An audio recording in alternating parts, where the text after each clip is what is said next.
pleasure to be beloved. So thank you so much for coming. So I'll read this little caption, remembering Sura Das. On December 2nd, at about 5:30 a.m. California time, during the auspicious Brahma Muhurta period. Brahma Muhurta period for us is in the area of about 4:30 in the morning. This is called the Brahma Muhurta, just before sunrise, a couple of hours. So he passed away at that particular time. His Grace Sura Prabhu, a disciple of Srila Prabhupada and longtime servant of the Bhaktivinoda Book Trust, left his body in Los Angeles. He had been hospitalized since November 26 after being diagnosed with COVID-19. His son, Ramnomi, and his daughter, Sita Priya, were in the room chanting when he departed. Srila Prabhupada chanting was also playing softly in the background. Sura Prabhu had his Japanese and was wearing a Nishina Ravitra from Mayapur. Some years ago, Sura Prabhu had a kidney transplant and thus was obliged to take medicine that suppressed his immune system. He caught COVID and his body did not have the strength to fight it off. Sura Prabhu had been struggling for years with a number of health challenges, a kidney transplant, dialysis several times a week, and the various ravages of severe diabetes. Yet, he continued his service at the VDP with deep dedication and determination up to the last few days. Sura Prabhu was born in Chicago in 1952 and joined ISKCON in Seattle in 1973. He immediately began distributing Srila Prabhupada's books. He was so determined and successful that he became one of the top distributors in the USA and was honored during the opening of the Krishna Balaram Temple in Vrindavan by being given the opportunity to be one of the three devotees of the first archie of Srila Prabhupada's disciples, along with Chittaraj Swami and Vaisheshika Prabhu.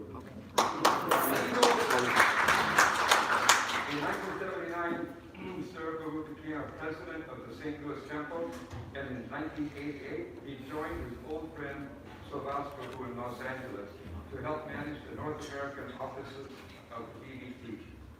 Sura Prabhu handled the accounts, but also inspired the production of new mass distribution books like The Journey of Self-Discovery, The Quest for Enlightenment, Beyond Illusion and Doubt, Dharma, The Way of Transcendence, Spiritual Yoga, The Laws of Nature and Angelical Justice, and Bhakti Yoga, The Art of Eternal Love.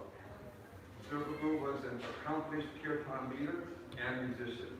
While at the Los Angeles Temple, he started the Temple Bhajan Band, a group of excellent devotional musicians, in 1999, and spread the chanting of the holy name at yoga studios, music festivals, interfaith gatherings, and many other venues. Of course, you could always find him leading the Temple Bhajan Band and chanting on stage 4 hours each year at the Los Angeles Theater Festival. True to his nature, he always took advantage of these opportunities to distribute large quantities of Srila Prabhupada's books. We all have our individual personalities, but Sura was definitely unique. This combination of humor, roughness, tenacity, keen intelligence, and a deep preaching spirit will always be remembered and cherished. He was above all a Srila Prabhupada man. Yes, completely dedicated to Srila Prabhupada's mission. Sura Prabhu ki jai. So now what we'd like to do is ask His Holiness, Bhajan if you could speak a few words on Sura Prabhu. And we'll continue like that, so we'll go back and forth.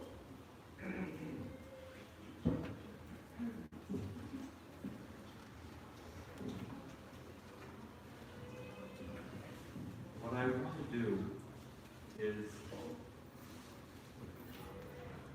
we at ISKCON's governing body, it's a group of senior devotees that have helped manage this worldwide society. 750 temples, schools, farms. It's a large organization.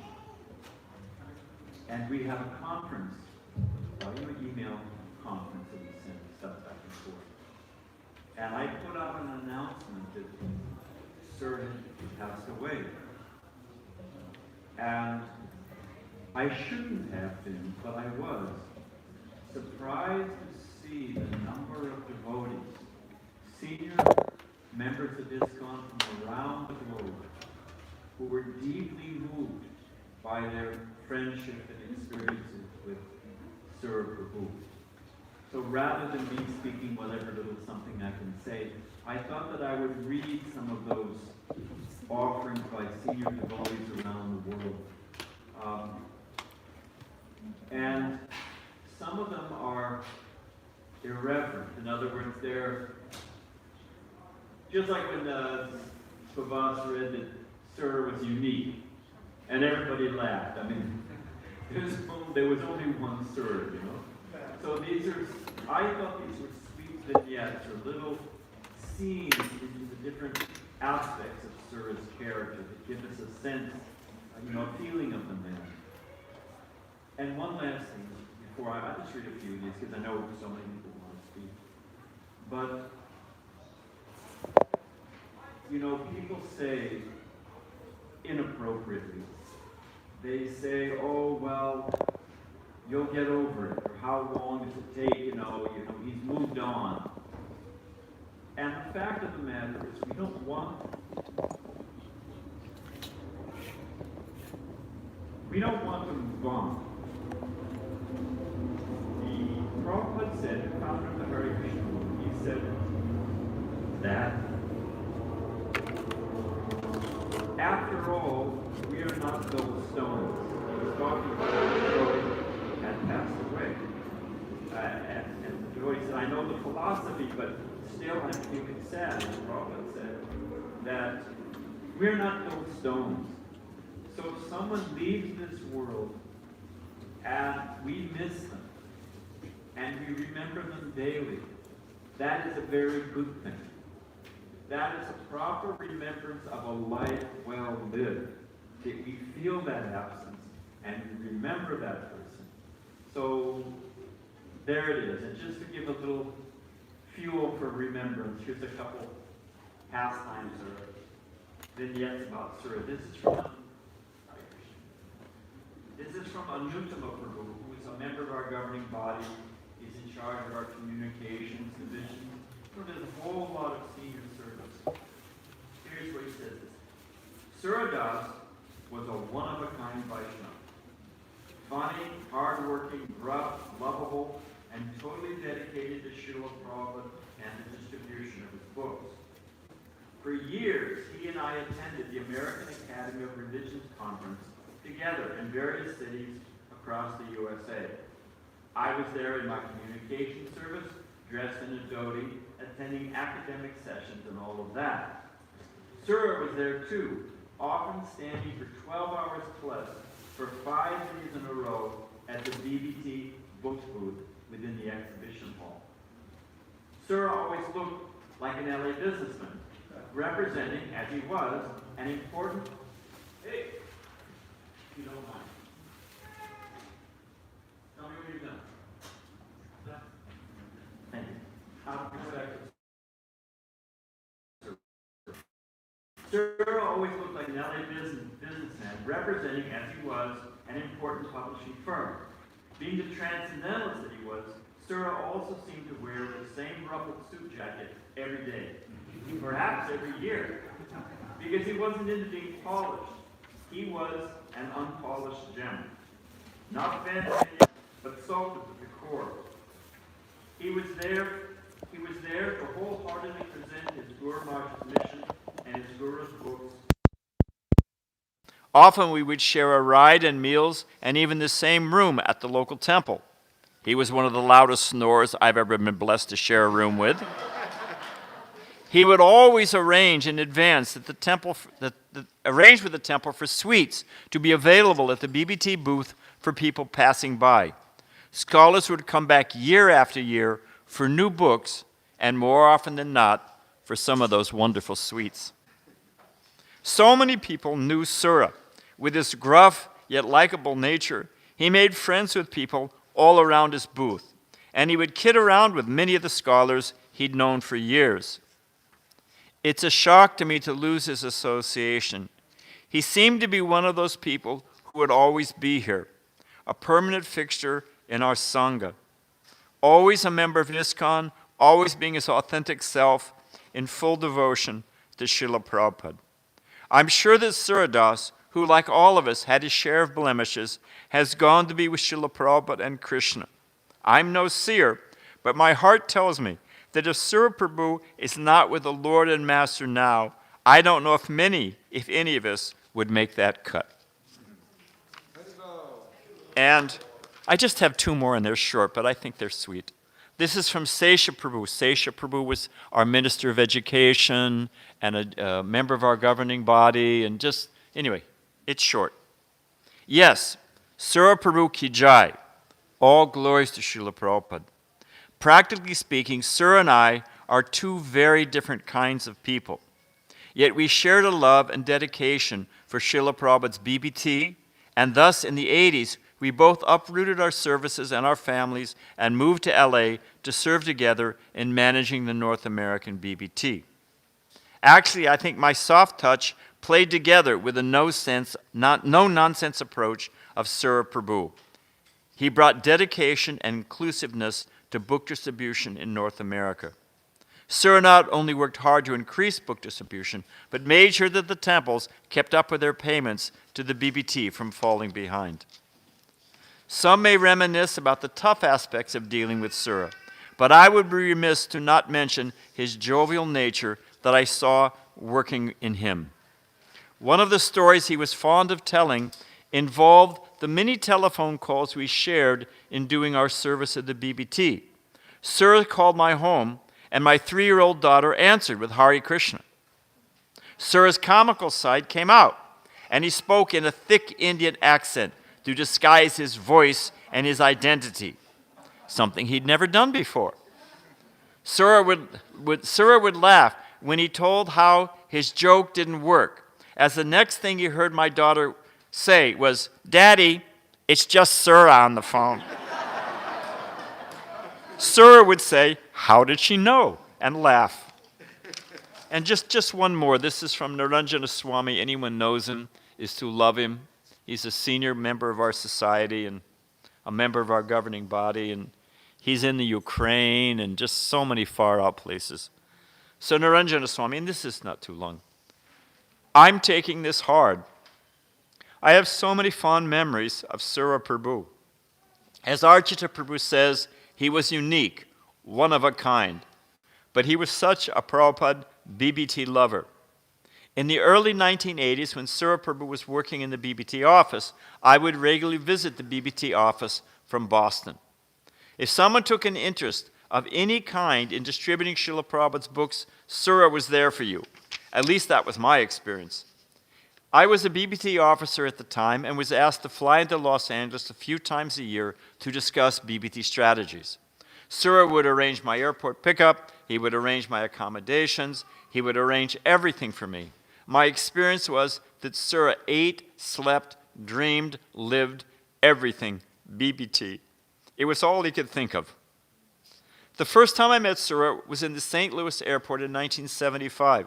He was distributing books in the airport during the December book marathon. My Boston traveling party, book distribution party, was distributing books in the St. Louis parking lots. I'd come to the airport to pick up a Boston Temple president who was flying in to visit our traveling Sankirtan party. As I was doing Sankirtan and walking to the gate, where he arrived, as I was dressed in Western clothes, Sura Prabhu didn't recognize me and approached me with an attempt to distribute books to me. When he saw my neck beads and learned that I was a traveling Sankirtan leader, the only thought he had in his mind was to convince me to purchase a set of full hard-covered books he had with him for the Sankirtan van. He was relentless. He just wouldn't let me go. At first, I thought he was joking, but he was dead serious, so serious that I was almost convinced to buy them, although we already had a set in our van. At the end, we laughed, embraced, but the end of our encounter was brief. But in the end, our encounter was brief. Sura Prabhu would not waste an extra minute. Once he saw that there was not going to be a sale here, He was already approaching his next candidate for one more of Prabhupada's books. All glories to Sura Prabhu. Hare Krishna.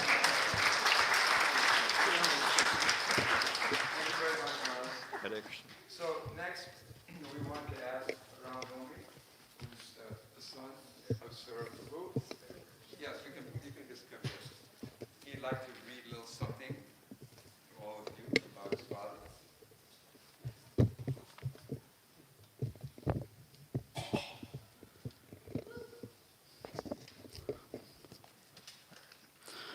Haribol, please accept my humble obeisances. All glories to Srila Prabhupada. I would like to thank everyone for gathering here today to share memories and stories of my father and to celebrate his life in service to Srila Prabhupada. Today I'll not tell any stories about him, as he specifically told me that he didn't want that. All he really wanted was to have kirtan in his honor, to sell temple bhajan band CDs, and to eat a lot of prasadam. What I will mention today is what he taught me as a father and as a spiritual teacher. He taught me how to navigate this material world not with fear, but with courage and an understanding of this world's transitory and oftentimes ruthless nature. He taught me to see Krishna's mercy even in times of extreme suffering and pain, and the importance of always keeping Krishna close to our hearts. He taught me how to be resilient, strong, and tough when needed, but also compassionate and understanding. Most importantly, he taught me how to serve the servant of the spiritual master. As I watched him carry out his service to Srila Prabhupada with unwavering resolve until his material body just wouldn't allow it anymore, I learned to fight with everything that I have to complete my duty in service to my father by helping him in his service to Srila Prabhupada. Any sacrifices I have made, any time, energy, love, and compassion I have given him is only a reflection, or as I see it, a small repayment for all the sacrifices he made, the time, energy, love, compassion, and dedication that he showed me and my sister in raising us. And as you're about to hear from many of the speakers today, his love, compassion, and dedication were not limited to his children. My father was an amazingly kind, tough, and strong spirit soul dedicated to his service. Thank you again. Take a lot of prasadam, and yeah, Hare Krishna. Thank you. So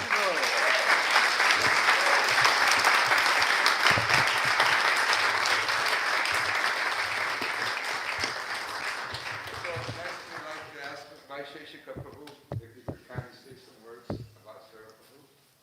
Vaisheshika Prabhu was with Sura Das for many, many years. Throughout the USA, they traveled together. In the last several years, well, at least the last 20 years plus, he's been the leadership of the Hare Krishna Temple up north in ISKCON, the Silicon Valley. And he's also initiating spiritual master. And as I said, he's a communications Marketing. with the international BBT. He's also a director in the BBT. Let's give him a big Haribol.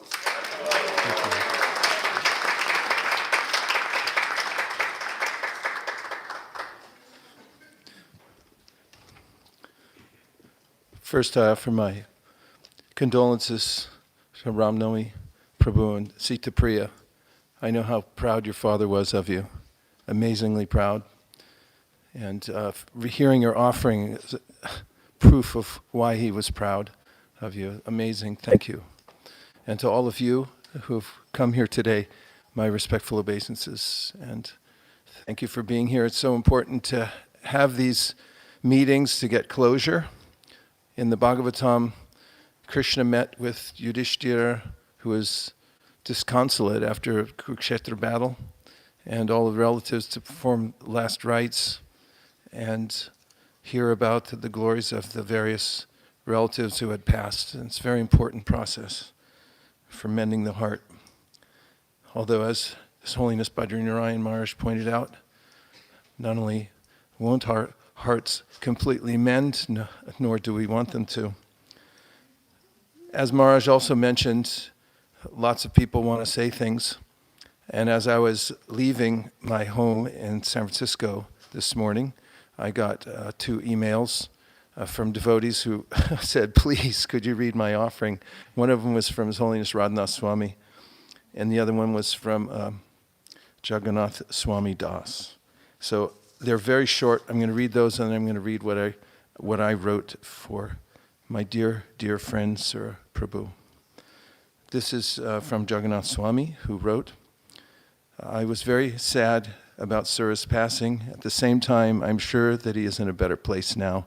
He was my dear friend and godbrother. He always liked my playing the drums with his temple bhajan band at LA and San Francisco and Seattle Rath Yatras. Even though he was in pain, he never complained to me about it. It reminds me of Jayananda Prabhu because he also never complained to me about the pain that he was going through in his ill health. He would actually joke about his medical condition. He loved coming to the SF Rath Yatra. Whenever we spoke on the phone, he would always tell me that I love you, my brother, and I loved him as well. I'm feeling separation from him, and I hope that someday we will meet again. Now you can go back home and be with Srila Prabhupada and Krishna.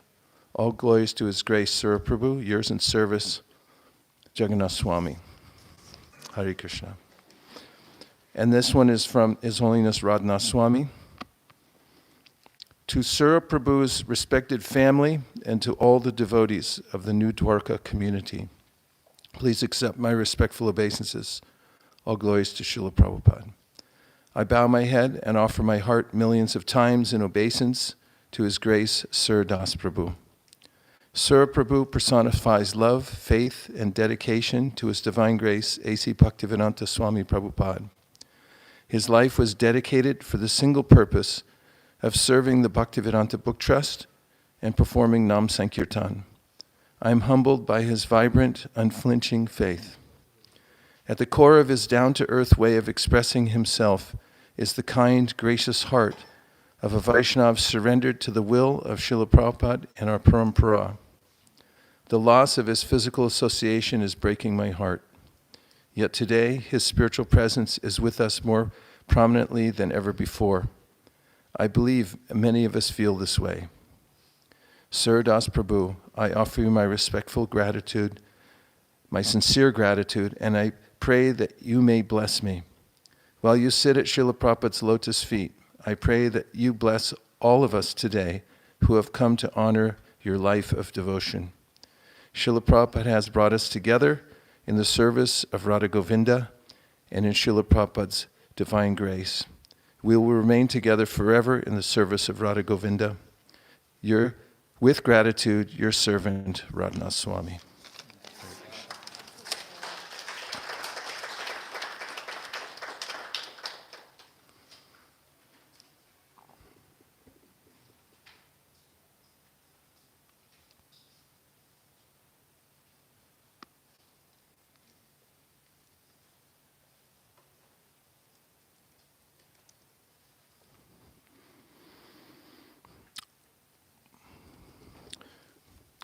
Dear Sura Prabhu, please accept my humble obeisances. All glories to His divine grace, Srila Prabhupada. Flying to Los Angeles this morning for your memorial, I realized how much I miss you. I'm sitting at the gate at SFO, remembering how we met in San Francisco in 1973 when you passed through with your rebel-like TSKP party. You had Gaura-Nitai deities and a few enthusiastic brahmacharis in tow, inspired by Srila Prabhupada's letter blessing any devotee who might take all risks, depending only on Krishna, to travel the world to distribute his transcendental books. You hit the road to attract his blessings. From that day, I knew that I had found a kindred soul, one with a desire to please Srila Prabhupada by distributing his books. In those early days, one day, I asked you what you thought was the best service that we could give our lives to. He answered, all services are transcendental, but if you want to be a rock and roll star, stick with book distribution. And then he played air guitar and sang a few bars from the Byrds' hit song, So You Want to Be a Rock and Roll Star, replacing their lyrics with yours about picking up a book bag instead of an electric guitar. You stuck to this advice throughout your life. You are You were and are one of the heroes of Srila Prabhupada's great movement.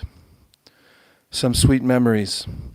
We were brahmacharis together. We stayed together in the St. Louis ISKCON temple when it was on Laclede Avenue. It was run down, but provided space for dozens of brahmacharis to sleep on the floor, to dance and prance in Mangalartik, and then go out all day for book distribution. The rent on that dilapidated old campus house was low, and our cash flow generated from massive book distribution was as high as our spirits. We loved our lives. When our authorities moved from the soon-to-be-condemned building on Laclede and purchased a newer, bigger building, our overhead increased, which resulted in a tariff on the books we were distributing. Extra money was suddenly needed to cover our ever-increasing maintenance costs on the new building. Even though it was not prohibitive, you took even the slightest drag on the liberal flow of books as a travesty. In response to the newly increased cost of books, he used to say, "We were better off on Laclede," a statement deliberately resonant with Srila Bhaktisiddhanta Saraswati's "We were better off in Ultadanga," which he made after perceiving that his Gaudiya Math devotees were reducing their preaching and book distribution after moving from a slum in Ultadanga to an opulent marble temple in Calcutta and becoming overly comfortable there. Later, when you became the temple president of the St. Louis Temple, you took Srila Prabhupada's words to heart that ISKCON temples are military bases from which to fight with Maya. Srila Prabhupada wrote that to fight with Maya means to drop hundreds and thousands of books into the laps of the conditioned souls. To facilitate this spiritual warfare and the proliferation of books, you were frugal about maintenance expenses and used innovative means to generate funds with which to continually increase book distribution. For example, one December, when a young man joined the temple whose family business was the growing and selling of Christmas trees, you encouraged him to bring truckloads of trees to the temple so that you could sell them to the public. You used the tens of thousands of dollars in proceeds from these trees to buy and distribute books.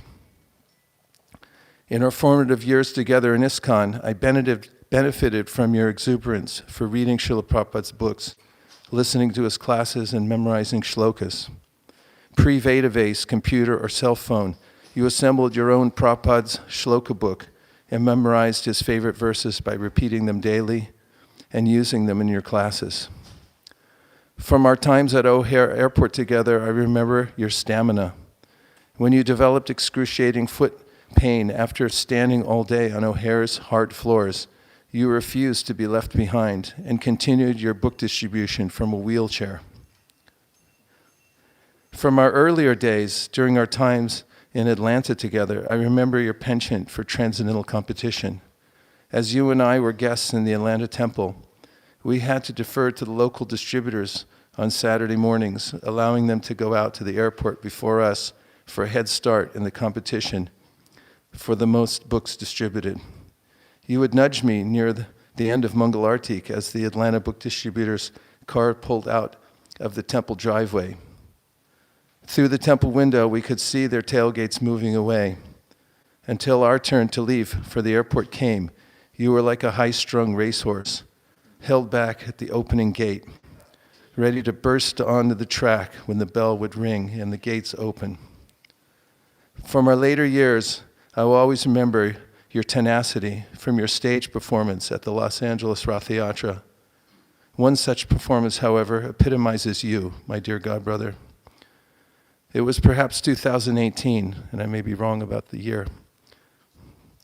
After arriving in LA to attend the Rath Yatra festivities, I received news that you were in the hospital in bad shape and that you'd miss doing your kirtan on stage for the first time ever, for the arrival of Lord Jagannath, Baladev, and Subhadra, and the massive devotees who followed them in the procession.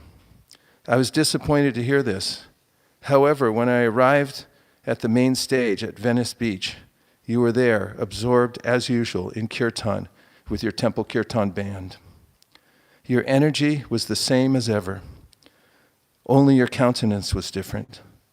Your body was the very image of the cliche, he or she is skin and bones. What to speak of the bandages that you wore, remnants of your hospital stay as medals. Your voice was weaker, but still boomed.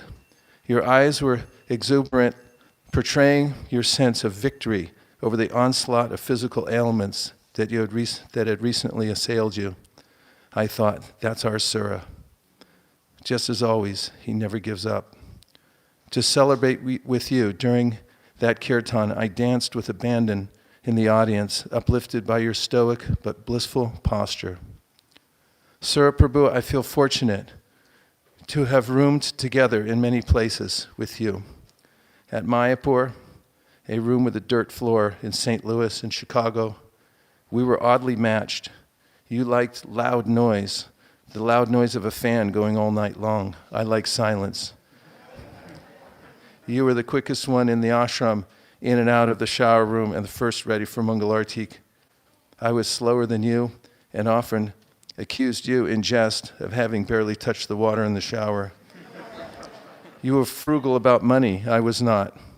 Nonetheless, we breathed the same spiritual air. We lived for book distribution, for reading Srila Prabhupada's books, and we both loved being in Srila Prabhupada's movement. Because of you, I have walked the devotional path with more confidence. Having you as an unwavering friend with whom I could commiserate, vent, or share good news, plans, and dreams has been invaluable. Since the day we met, I always had you to report to from time to time, no matter what opposite sides of the earth we were on. Never was there a time when you didn't appreciate discussing plans to increase book distribution. Never was there a time when you did not encourage me to go on distributing books. In the last several years, as ISV has been growing, the next generation of Sankirtan devotees had also come to know you as their champion.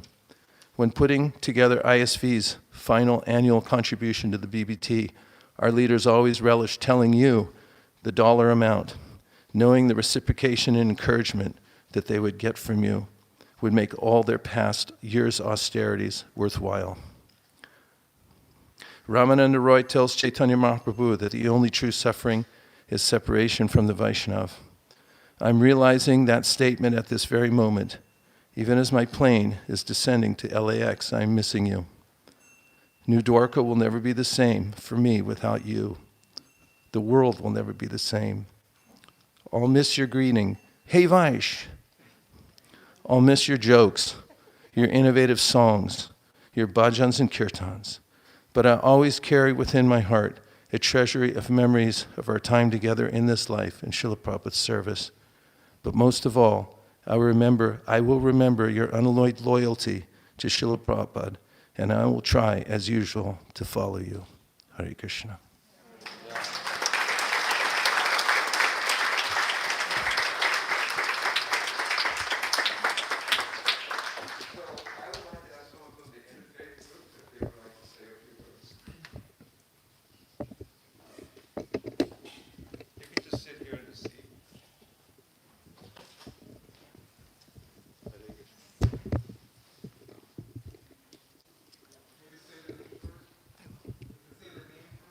I will. Hello all, I'm Dr. Lo Sprague. I am the president of the Gibord Center Religion Inside Out. And we are an interfaith organization in Los Angeles that through the internet has a global reach. I'm here with the blessing of all of our advisors and our board of directors to honor Sura Das and to convey our condolences to his family and those who know and love him. Sura Das and Gwen Gibord, the founder of the Gibord Center, had this extraordinary relationship, and so, I mention it because some of you may know something about that. No one seems to know when they first met each other. They were always friends. And Gwen had this amazing sense of whenever Sura Das was in trouble. And often she would say to me, I need to call Sura Das. And he was always surprised that she would show up at the hospital or wherever he was and say, hey, my friend, sounds like we need to pray together and be together. It is because of Sura Das that the world beyond this beautiful temple knows a great deal about ISKCON. Gwen made sure, because of her friendship with Sura, that the Bhajan band was such a part of interfaith events that happened in Los Angeles and that they were filmed. It was because of Sura that we had the great privilege of coming into this holy, sacred space and filming a program on ISKCON that Sura taught us about and extended the reach. He also extended the reach of ISKCON by the person that he was. He always said yes. I don't think he knew the word no. And he made sure that at so many of our gatherings, that it was Govinda that fed our bodies and also had a way of feeding our spirits as well. I want to try and keep this short, so I want to contain it. My knowing of Sura Das came most profoundly when we made a film together. The Gibord Center wanted to do a film, a short film for people about animals, faith, and compassion. Sura was the guy to turn to in terms of compassion and animals and what that meant to ISKCON. And so we came here into the temple, and all of you graciously allowed us to really spend a day here. And we were setting up cameras. It took a long time to get camera angles for those of you who know anything about filmmaking. And at some point, it was evening. I was sitting on the floor in the back, and Sura was sitting in this large chair positioned for the camera. And he looked down at me, and he got a twinkle in his eye, and he said, "Are you cold?" This is the winter. The floor was like ice. I said, "Yes." So he peeled off his jacket that he had kind of tucked behind him and handed it down to me and immediately started talking. And he was talking about animals, and he was talking about chanting, and he was talking about his family and his children that he adored. And he kept going, and it was like, "Sir, what are you doing?" And about, 4 or 5 minutes later, he looked over at me again with that little sparkle and said, "Are you still cold?" And I realized that he had warmed me not only on the outside, but that he had warmed me on the inside. And last year, the Gibord Center, because of COVID, went entirely online, and we did something called Inspiring Stories. And we brought together people of different faiths to talk about something challenging to them and how their faith got them through. And I called Sura one day and I said, we're doing something on fear. Would you like, yes, I'll do it. Yes, I didn't even finish the sentence, yes. He said, "I'm so glad." He said, "There's something I want to share." I said, "Okay." So when it came his opportunity to tell a story, he told a story from the end of last summer when he was ill. And suddenly he was having trouble breathing. And he said he found himself filled with fear. And then his son came and began to chant. And he said, with that chanting, the fear left. And what was there was everything that was important. What was there was the love. What was there was family. What's there was the essence.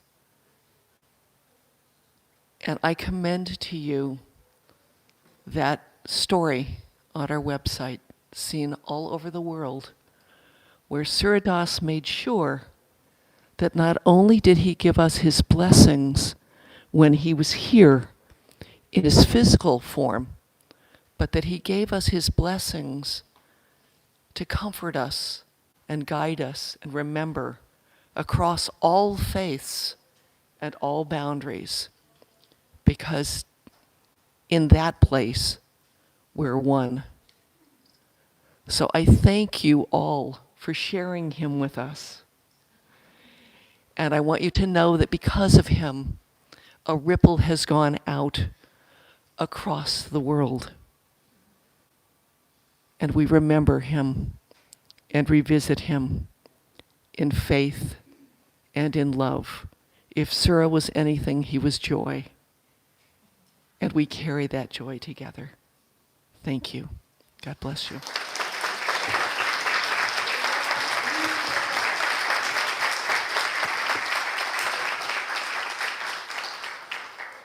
So, Mark, say something?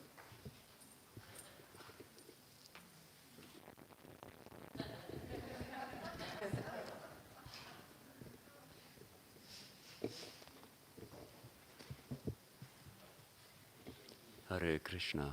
It's beautiful to be here. And my name is Swami Mahayogananda. I'm here from the Vedanta Society of Southern California and also from the Interreligious Council of Southern California. And first of all, I'd like to convey our condolences, heartfelt condolences to you, his children, and all of you. And we share your grief, because he came to the Vedanta Society so many times to sing and to share the joy of the name of Krishna. And so on the one hand we have this grief, and yet we feel at the same time this joy, because to remember Sura Das is to remember that joy that he gave all of us, chanting the name. And we feel a joy thinking about where he is now, because where else can he be but at the feet of his beloved Lord? So we feel this beautiful mixture of grief and joy.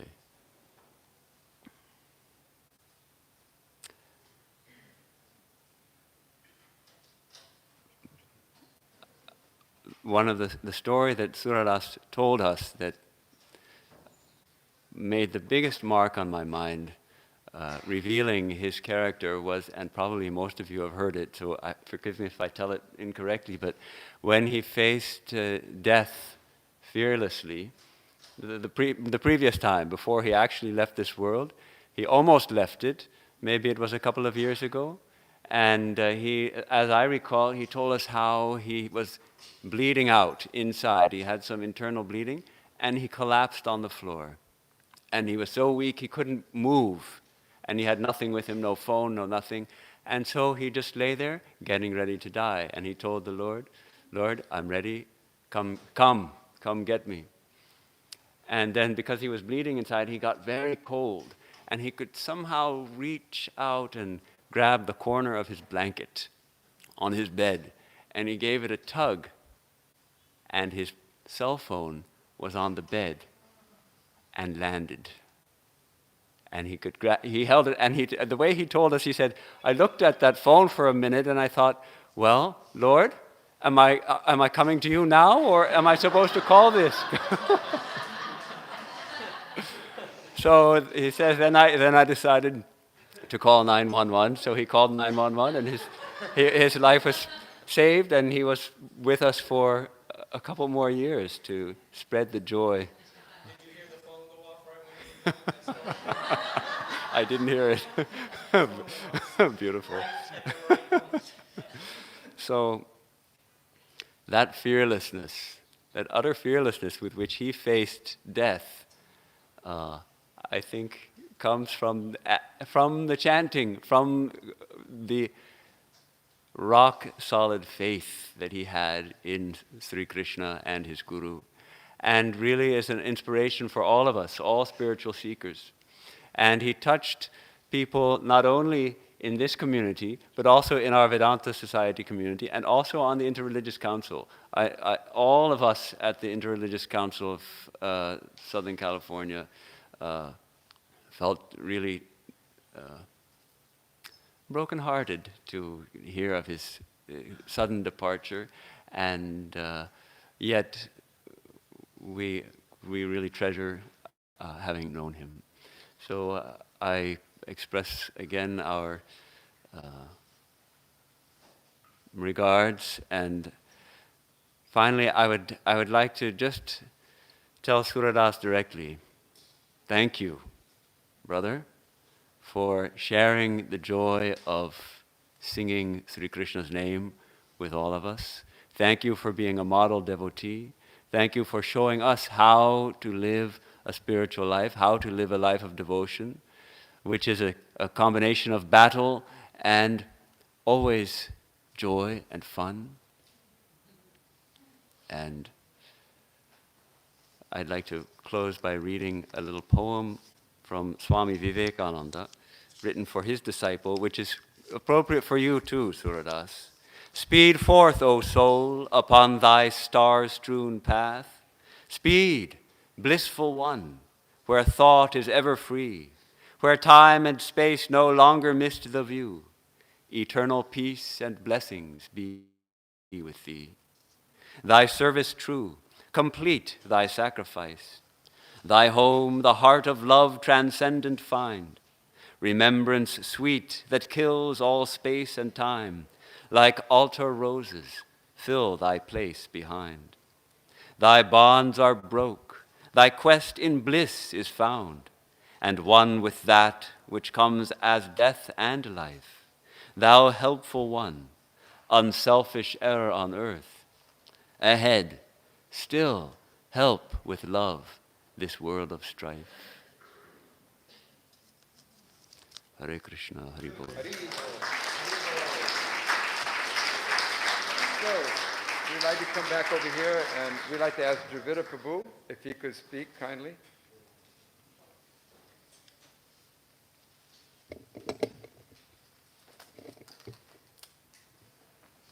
Hare Krishna.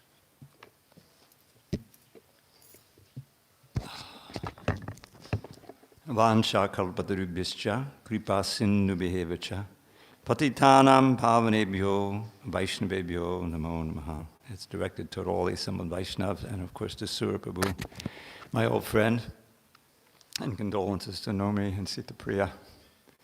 I remember you growing up. I used to come here in the early 90s and I would sometimes visit Sura and you would be there.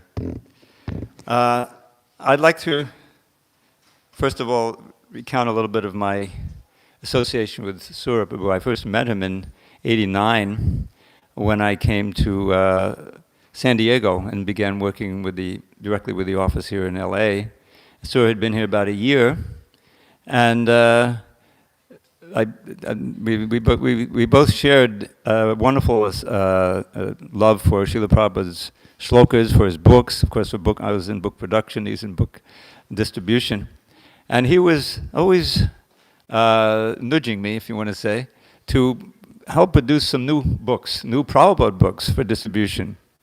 And that meant he would share a letter that he gave, that Srila Prabhupada had written. Yes, you can produce books from my recorded lectures.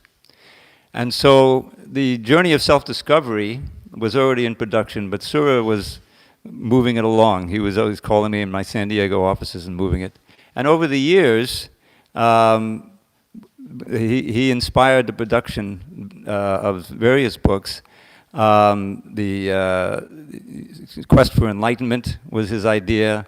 The Laws of Nature and Infallible Justice was one of the ones that he got us to print.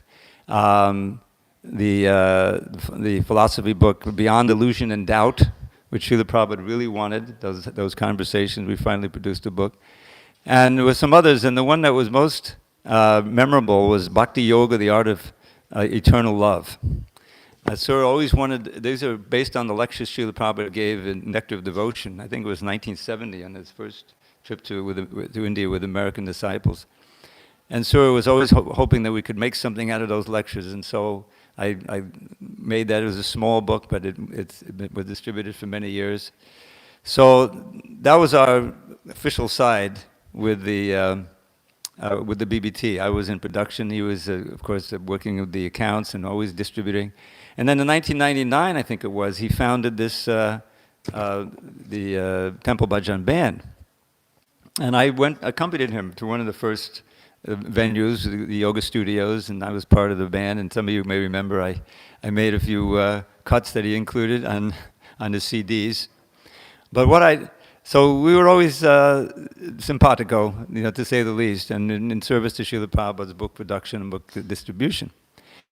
But I'd like to share something with you that many of you may not know too much about, and that was another near-death experience he had. This one occurred earlier. It was in 2006. I called Kanka. She was there. She was a resident of San Diego at the time. And what happened was that the Rath Yatra was occurring in Tijuana. And I used to go down regularly. That was in September. And so it was about 2006. And so I went down alone in my car, and then I danced and chanted and came back. And when I got back to my apartment, there was a message on my phone. I didn't have a cell phone. It was one of those answer phones from Kanka.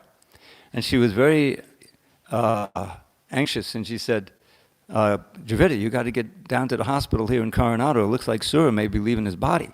So what is that all about? She didn't give any details.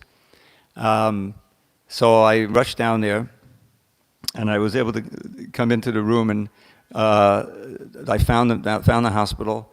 And she was there, Kanka was there with Madhusudan and Kanchan Bala, devotees from 1966. They joined, Prabhupada in 26 Second Avenue. And they were residents, and still are, of San Diego. And so, I thought, well, Sura would be prone, and, Kanka said, I have the Harinam Chadar, I brought the Tulsi beads and everything. So when I arrived there, Tulsa's sitting up, Sura is sitting up, he's got the little oxygen cannula, little support oxygen, and he's joking and holding forth and everything, So what's this? He was very happy to see that I had rushed down, So the reason why I bring this up, of course, his resilience was amazing. Later on, I learned what happened. That he had been driving down with several other devotees. Nakatna, were you there? I think you were driving. And Jagar...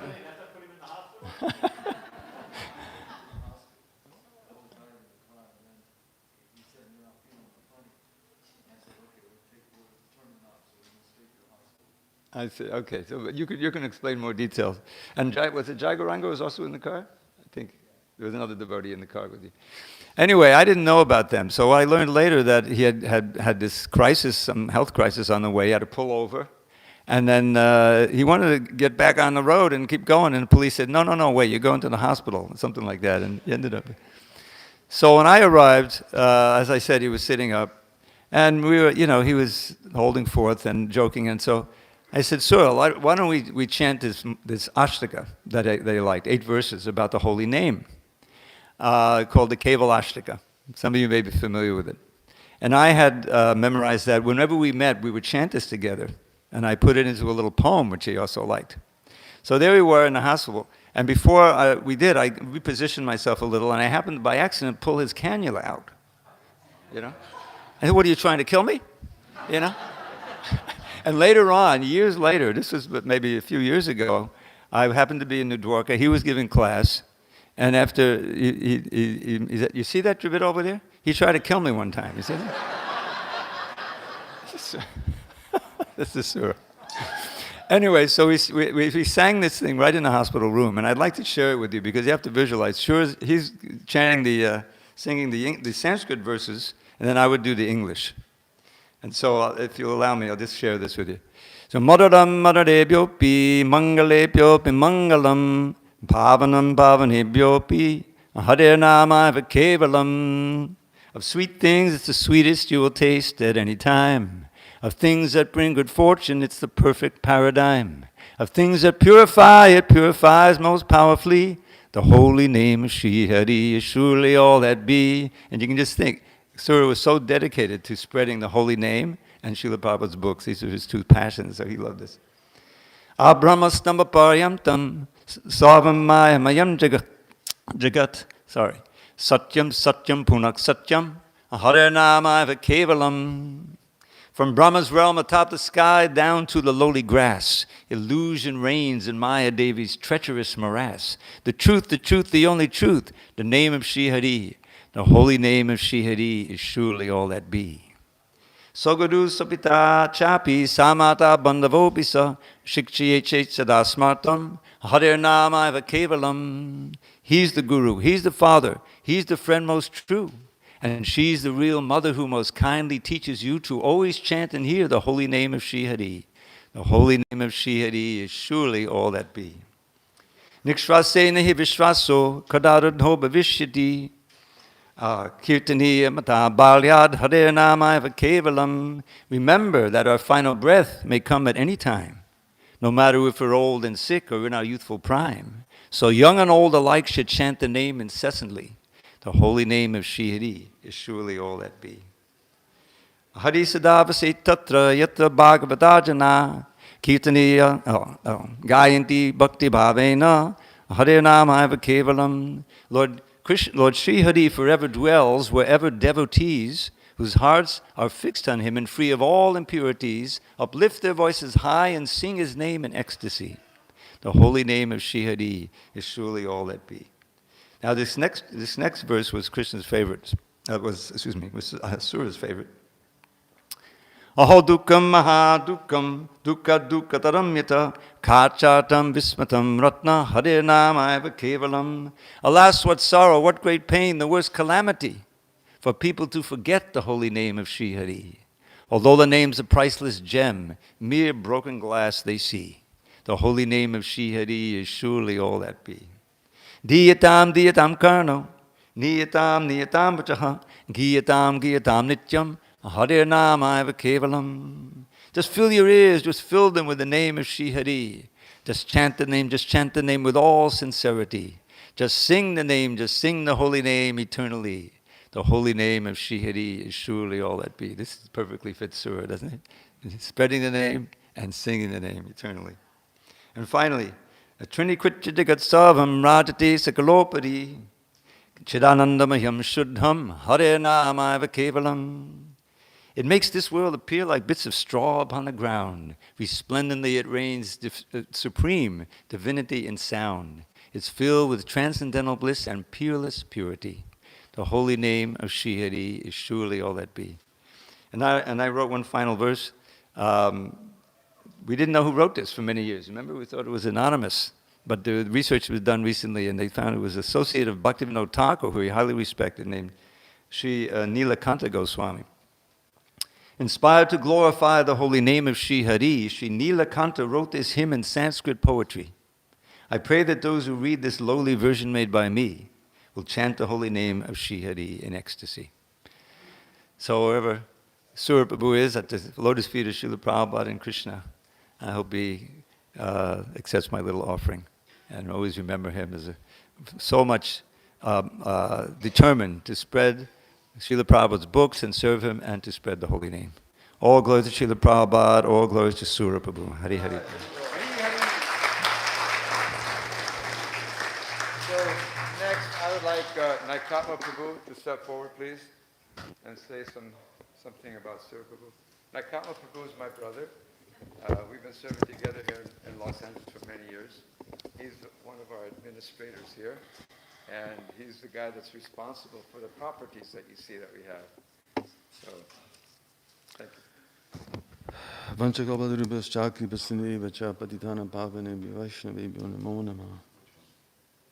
It's hard to encapsulate nearly 50 years of association with Sura Das Prabhu, but we'll try to do it within a few minutes here. I first met Sura Das when we were bhaktas in Denver, and this group of devotees came from Seattle, Portland area, and I met this young man. His name was Bhakta Stuart. And first impression I got was, this guy is a real firecracker. And they also came, at that time we were distributing with Adodi and Kurta. And these Prabhus, they were coming with Western clothing. Wow, what a revolution or something, a change. So that was my first meeting. And then we again met later on in Seattle during the World Expo. And I remember watching him and Tripurari Swami Das at the time. I was watching them distribute. And as was mentioned earlier, Sura Das and Tripurari had this knack of talking to people, and they would not waste 1 second. If you were not interested, they'd turn around in a second, in a heartbeat, and they would go to another person. So bing, bing, bing, bing. I was just watching them. I was just totally amazed how they were able to be so concentrated, so focused in their service. Later on, some years, or about a year after that, there was a new party that was starting to develop. It was called the BBT Party. And we went to Chicago for that, and that's where I saw Krota Shamini with her husband and her 2 young boys at the time. There was only Nitai and Kishore, just those. I didn't see the third one. But they were there, and then Sura Das, shortly after that, joined the BBT party, and he would also come out, Chicago particularly because it was such a good facility for training devotees how to distribute literature, especially big books, which was a sort of a new phase that was happening. And Sura Das immediately struck me. This young fella, he's wearing a hairpiece that looks like crabgrass. It was really incredible. And he would talk to people, and in the course of talking to them, he'd look at them initially, but then after that, he'd sort of keep his head down, and they would look at him, and they're bewildered.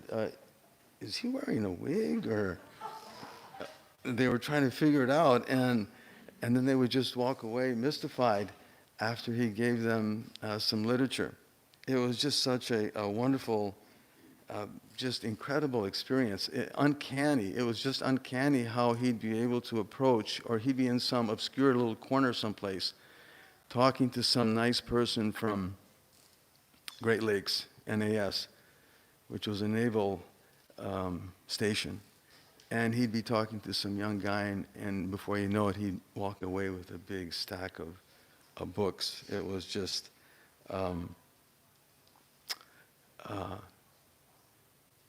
inspiring. After some time, as was mentioned earlier, Sura Das developed some problems with his feet, so he had to have cortisone shots. And he ended up having to be in a wheelchair.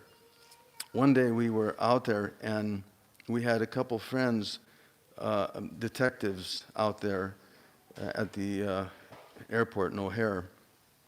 One's name was Baldy, and the other one was Curly. And one had a lot of hair, and the other one was actually bald. So we used to call them Baldy and Curly.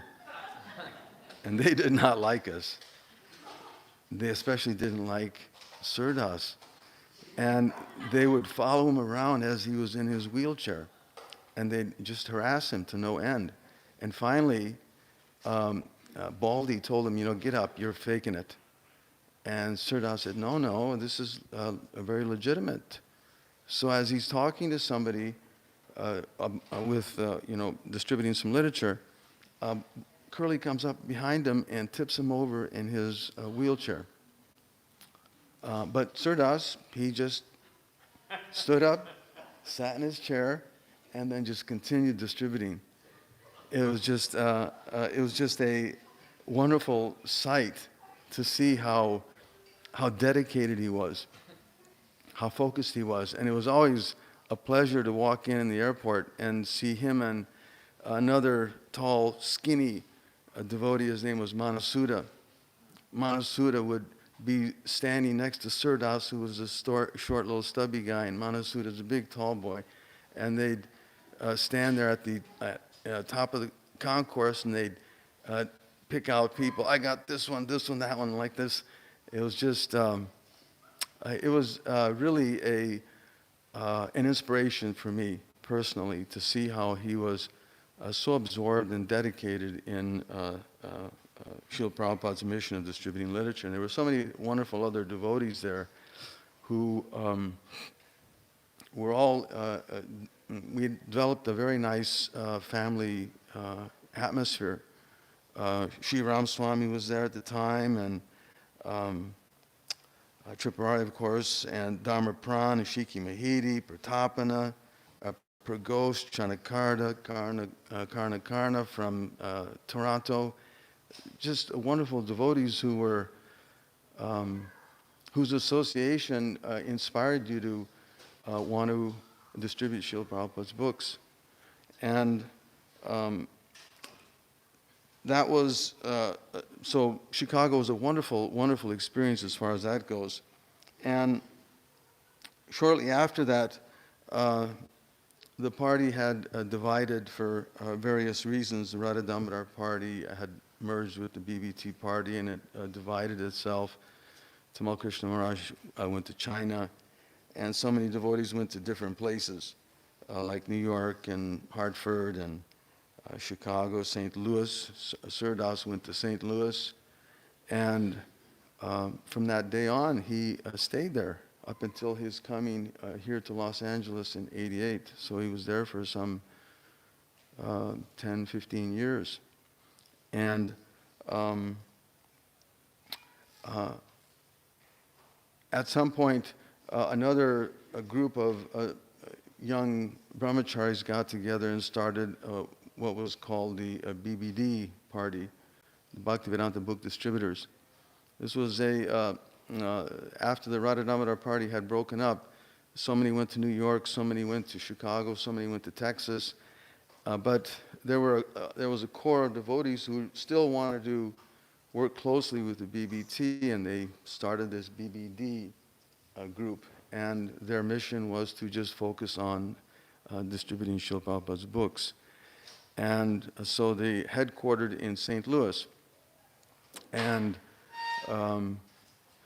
again, that was a wonderful experience, working with all the devotees there, and Sura Das heading the party. We had a good number of devotees who were traveling in different airports. We had 10 or 15 locations across America where they would focus on airport book distribution, and I had the good fortune of, as Vaishesika Prabhu was mentioning Sura Das's sleeping habits, I had to sleep in the same room as Sura Das, but I had a large fan by my head so I wouldn't have to hear his snoring. It was pretty incredible, but he had the softest heart. He was just a lovable person, and shortly after that, I ended up going up to Detroit and staying there for some time, and I invited Sura Das to please come up and do my wedding ceremony. I had met my wife in Denver, and we went to Detroit, and we were going to have a wedding ceremony, and I asked Sura Das to come up and be the priest. But I told him I'll only do it under one condition, and that is that you use ghee. Because he had a thing about doing fire yagyas and using vegetable oil. You used to call it vegetable ghee. Vegetable. So I told him, no, you can't, no vegetable ghee. Real ghee. we're going to do real ghee. So he came up to Detroit, and my father and he just clicked immediately. And it just struck me how Sura Das has such a wonderful personality, and he could relate so well to common people. He wasn't so interested in the uppity shirt and tie crowd or businessmen. I remember when we would do a book distribution, he would be careful not to approach any of them. But he could talk to any common person in such a nice way. And in St. Louis also, the neighborhood was very attached to him. His neighbors had such a wonderful rapport with him. Although one night, I remember, in the middle of the night, there was a noise. And Sura Das came out of the office, and he looked downstairs, and there's this guy who's coming out of the video room, and he's got the VCR in his hand. This is 12:30, 1 o'clock in the morning. And Sura Das looks at him with his high-pitched voice, if you've ever heard his voice. "What are you doing?" And the guy said, "I'm here to repair the VCR." And Sura Das says, "What are you talking about? It's not broken. Get out of here." So, the guy drops the VCR and takes off. But Sura Das has such a loving personality, although he could be also very sharp for Srila Prabhupada. He would not tolerate nonsense. So he was very careful about saving every penny for Srila Prabhupada's BBT. There was no question of that. He was so focused on that.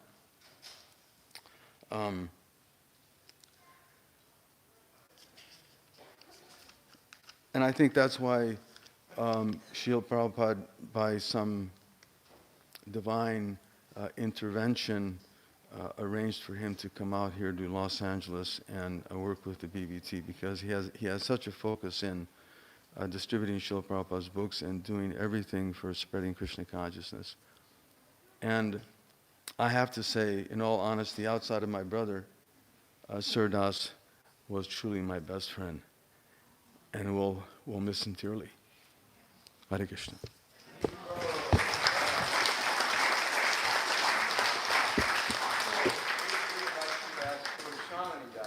She could come up and speak a few words.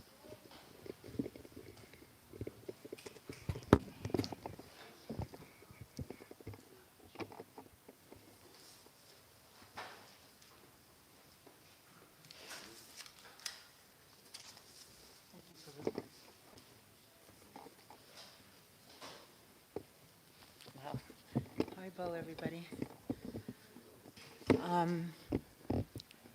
All glories to Srila Prabhupada.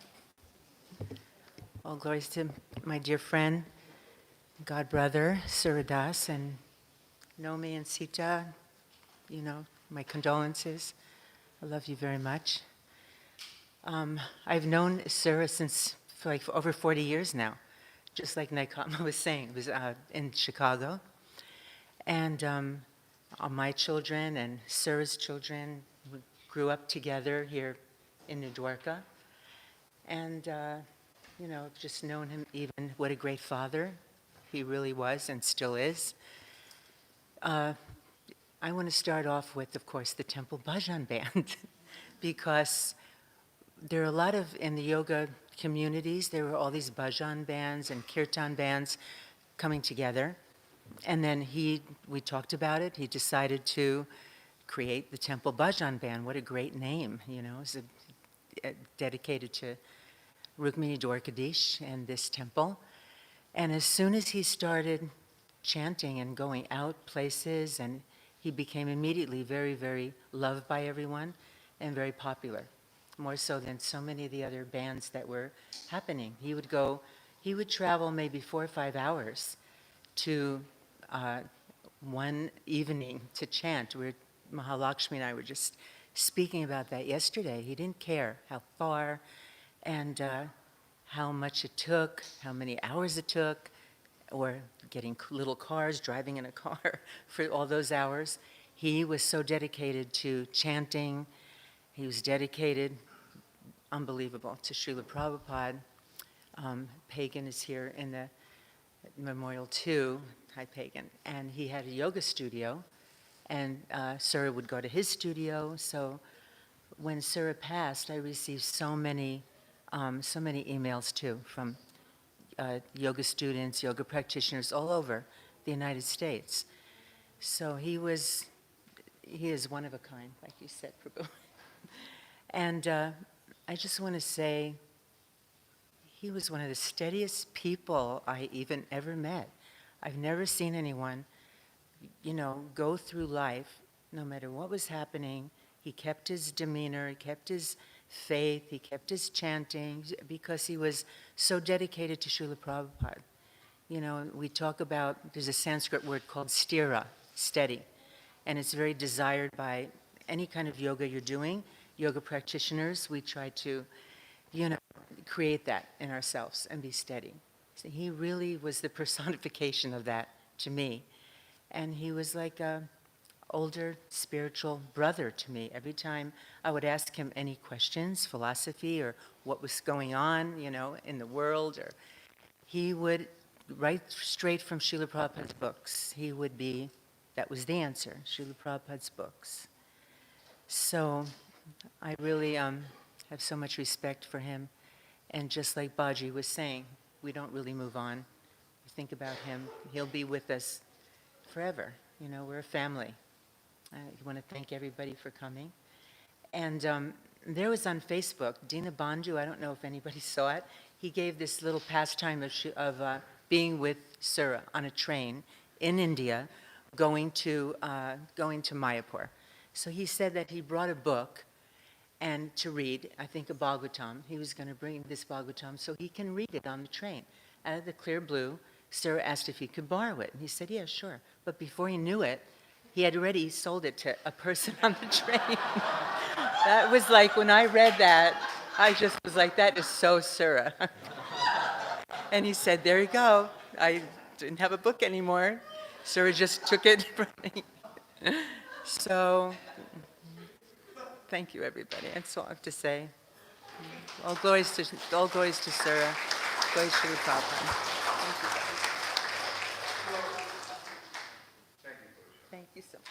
So right now, Archie is going to put something on from Amarendra. Amarendra was our legal counsel. He lived here in Los Angeles for many years. And he took up the legal process to help ISKCON in our book distribution to the airports and different venues. And he fought a lot of battles for us. So he has some nice recollections of Sura Das.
and the fourth if the other guy didn't get it. We weren't able to do that every now and then because we hit the ball a little bit higher. And Sir, he would always run no matter what. He would run after every single ball.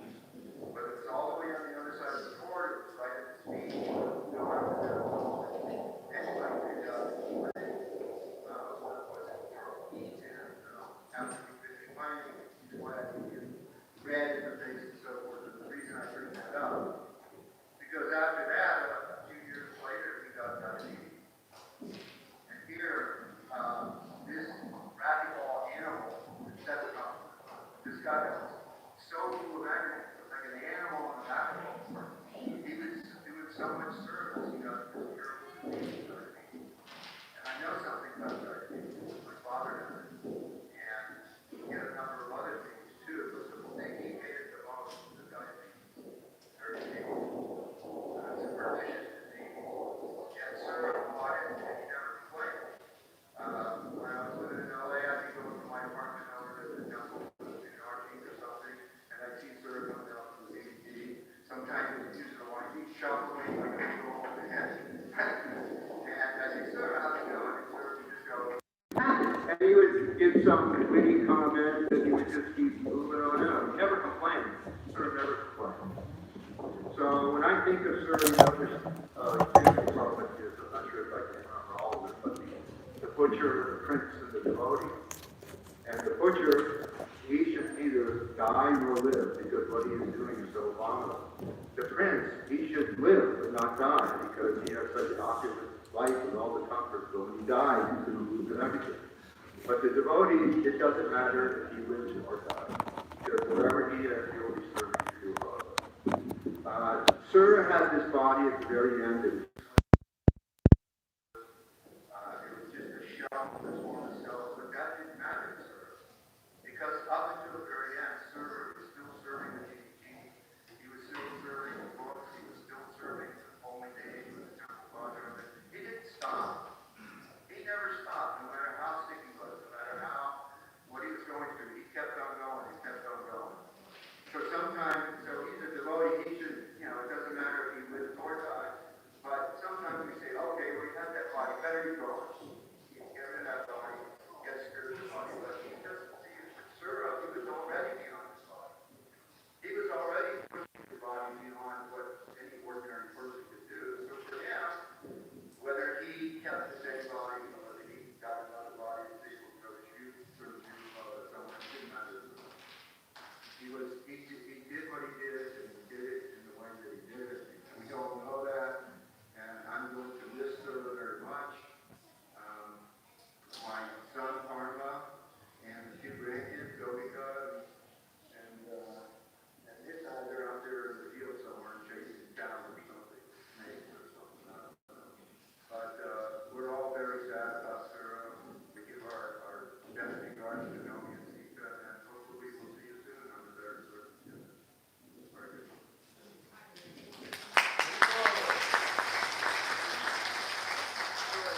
We'd like to ask Vidyapati Prabhu, another senior devotee here in the New Yorker community. That worked with Sir for a couple of decades. Before he starts, I'd like to read something from Tony Karopoulos. He's from the National Council of Churches, and he wrote a nice little paragraph. He said, I was sad to hear Sura Das passing, remembering his presence among us as the Hindu-Christian dialogue and his contributions to that dialogue. I know this was a great loss to the ISKCON community, the wider Hindu community, and the Interfaith community there in Los Angeles and beyond. Please share my condolences and my appreciation for this invitation with his friends and colleagues at ISKCON.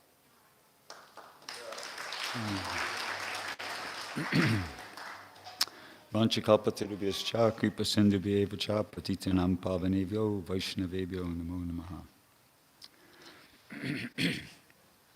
So I heard about Sura often before I met him. Sura was one of the top book distributors in North America. I joined in the middle of April 1973, and Sura he joined a little bit before that. And my Sankirtan leader, Romapad Brahmachari, then Brahmachari, used to read to us from the North American BBT newsletter. And so that's how I heard about Sura. He was always competing with somebody, Brahma or some other devotee, as one of the top distributors in North America. I got to meet him in 1976. I was on the Radha Damodar traveling Sankirtan party, one of the buses. Sura was an airport book distributor. He was part of the airport party, as like Kamba pointed out. And I don't know exactly how he came to become on one of the buses for some period of time, a few months. He was more like a consultant. And so I was on the party that he was the consultant for. And the party leader was a devotee named Sanjaya, but Sura came, as I said, sort of a consultant. And I got to go out with him on Sankirtan. I got to see him in action. We did, shopping center parking lots together, and I can visualize, I remember watching Sura with this big smile going from one person to another, and pretty much everybody taking a book. He really, he just really looked honestly blissful and ecstatic. And I was watching him one after another. People were, stopping and talking with him and taking books and giving donations. So that was pretty impressive. The thing was, though, that, as I said, he was, basically the party leader. And he was very heavy. He was very strict. He was like a real no-nonsense person, devotee, as Vaisheshik was pointing out. I mean, he was a fixed-up devotee already. And very serious about his sadhana, very serious about his service. And unfortunately, I didn't have a particularly mature service attitude. So Sura really kind of got on to me. And we were traveling in a little van, and at best, we might stay in a motel room, which is not much bigger than the van if it got too cold. And I had no way to move, Sura was just on my case, day and night like that. And got to the point where there was no question of leaving the party.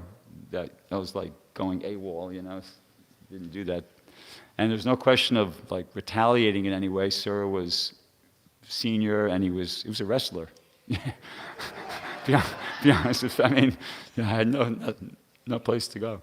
So I just decided the only way I could kind of get back at this guy is I'm going to just have to get really serious, and I'll show him that I'm not a nonsense. So anyway, we were in Bluefield, West Virginia, and I got dropped off at the mall, and I just decided, okay, this is it. I'm going to show him, And by Krishna's mercy, I was able to have a really good day. And when I got back to the van, Sura goes, after I counted up, he goes, okay, how much did you do? And I said, 386. And he went, what? Because that was, big day back in those days. And what stands out in my mind, Sura was really happy. And, I could see like this big, blissful, ecstatic smile on his face. And I realized, oh, he's not my enemy. He's just, he was just trying to whip me into shape. He was really happy when he heard how good I was doing. I did. And the next day, the same thing. I did even a bit better. And I remember him asking me once, he said, well, what are you saying? I said, well, we were doing books and incense. And I had not even packs, I just had a big chunk roll of incense, sticks of incense. So I was giving people the stick of incense, and I was saying, when he asked me, what do you say? I said, well, I hand him a stick of incense, and I say, it's a bug chaser. It helps to keep them away. And he loved that. He loved that, And then I just, And so he gave me a nickname. He gave me the nickname Bugopati, which was a big upgrade from the previous nickname he had given me, which I won't mention at this point. But anyway, so that was nice, that he really helped me kind of, and I didn't know I had it in me either. Myself, I was surprised myself, but he really kind of put so much pressure on me that it just kind of forced me to surrender, and then I was very pleased with the results, so was he. Anyway, he got us, shortly after that, we went to New Vrindavan, and we saw Prabhupada there.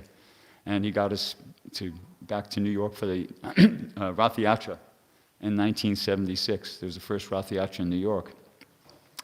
And something I remember about Sura in relation to that was, I didn't see it personally, but I heard about it from like a half a dozen different devotees.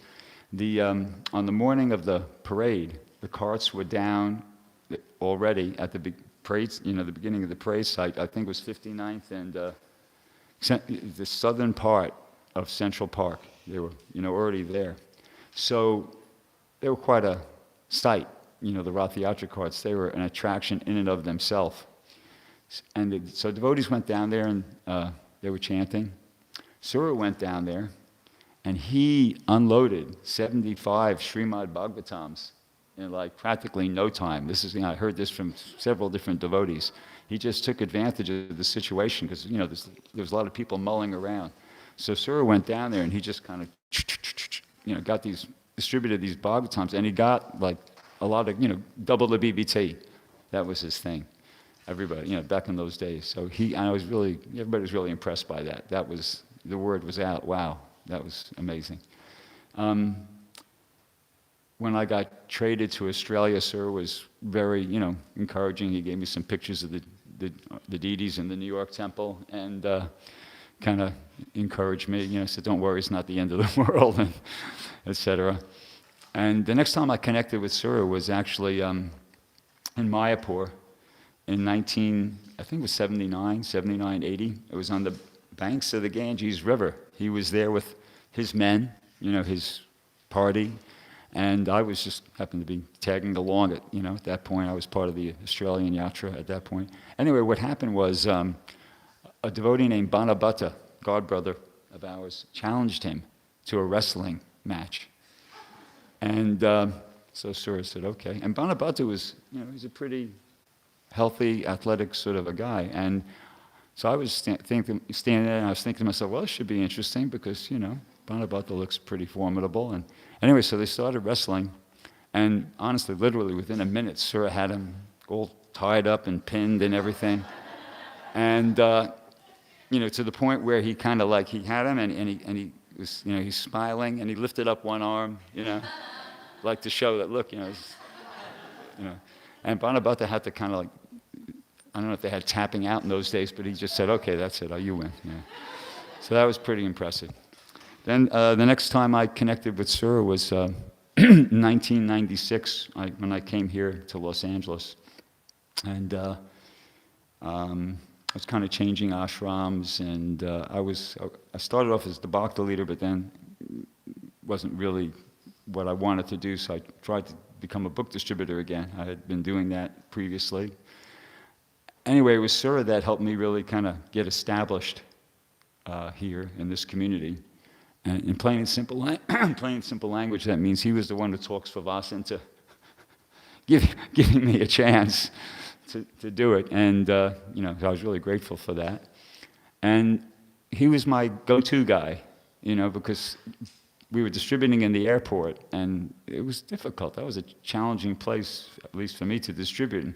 And I used to ring Sura, and I would say, hey, Sura, this is hard. Can I do this, And he would kind of preach to me and encourage me like that, and same thing, here on the block. And towards just before he was passing away, I kind of felt like some, how would you say it, some distance in the relationship.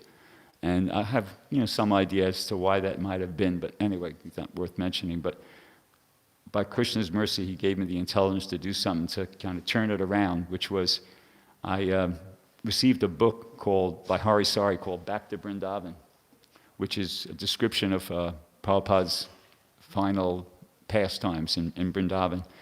And so I gave that to Sura. And I gave it to his son, actually, because he didn't come to the temple that morning.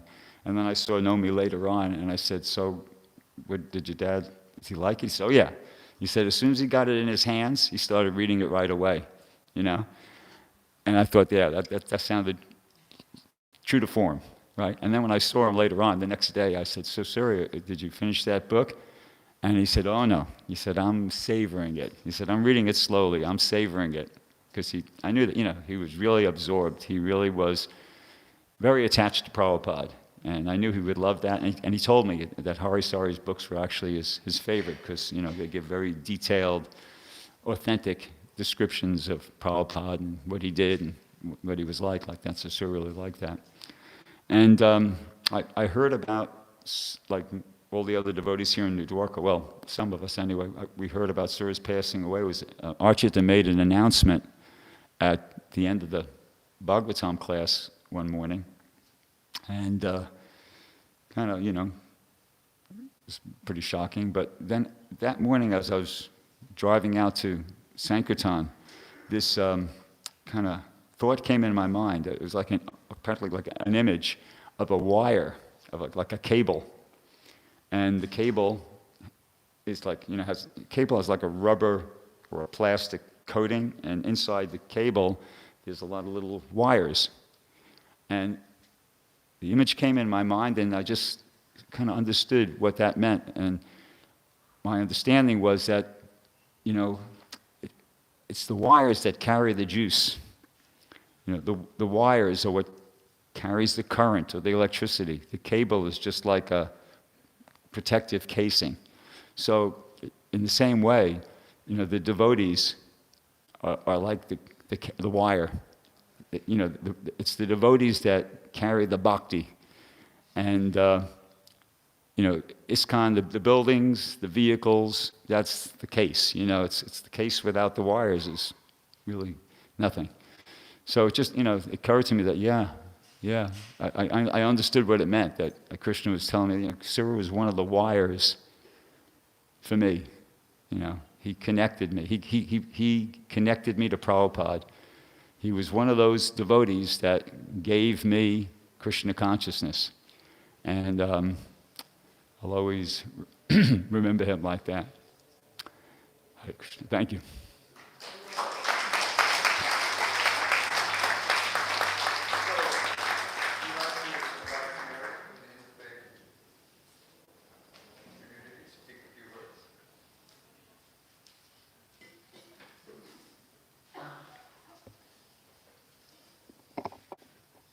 Hello, my name is Mary Kirchen. I too am with the Keyboard Center, Religion Inside Out. I first met Sura at some time in the universe, I too can't remember exactly what that was and what day it was, but having encountered Sura, what I know going forward is that his yes was always there. When our founder, Gwen, who passed away a couple of years ago, would call Sura with a request for bringing the band to an event, for bringing food, for bringing himself as part of a program, the answer was always yes. The answer was always generosity, endless generosity. It didn't matter how much, how large the gathering, the answer was always yes. And so what I know, having learned from him, having learned from the generosity of his children, because he would say, well, if I need some help, they'll be there with me. And that was true. Thank you. But that generosity has informed me anytime going forward. That spark of Sura is there. Because if I think I can say no, that spark is there. Say yes, figure it out, find the love, share the love, and as he showed us, be the love. Thank you.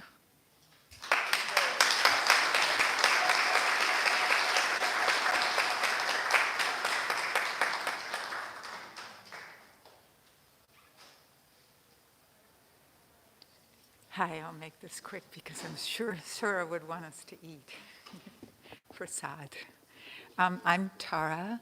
I'm also from the Vedanta Society, and they've graciously allowed me to coordinate Hanuman Jayanti since 2005, where we sing 108 chalisas before COVID.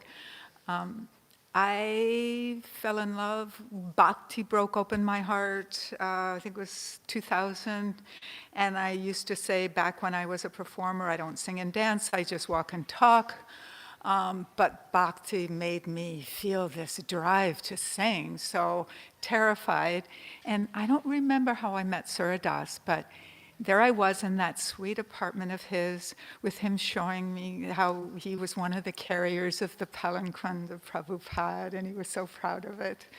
And he was trying to help me get over my terror of singing kirtan.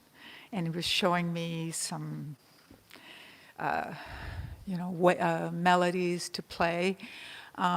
And during that time, the reason I'm up here to share is he shared a story with me, which you might know, of how when he was young, very young, he was in a van with some people, some obviously fellow devotees, and apparently the van went off a cliff or something radical, and he remembered his last words were, "Oh shit," or something to that, level. And he woke up in the hospital and was horrified because he remembered those were his last words. And he said, that is why you have to chant the names. And it doesn't matter how you sound, just don't ever stop chanting them because you never know. You never know. I don't know, I'm a lover of Tom Waits. And to me, he was the Tom Waits of kirtan. And I'll miss him. He always made me cry.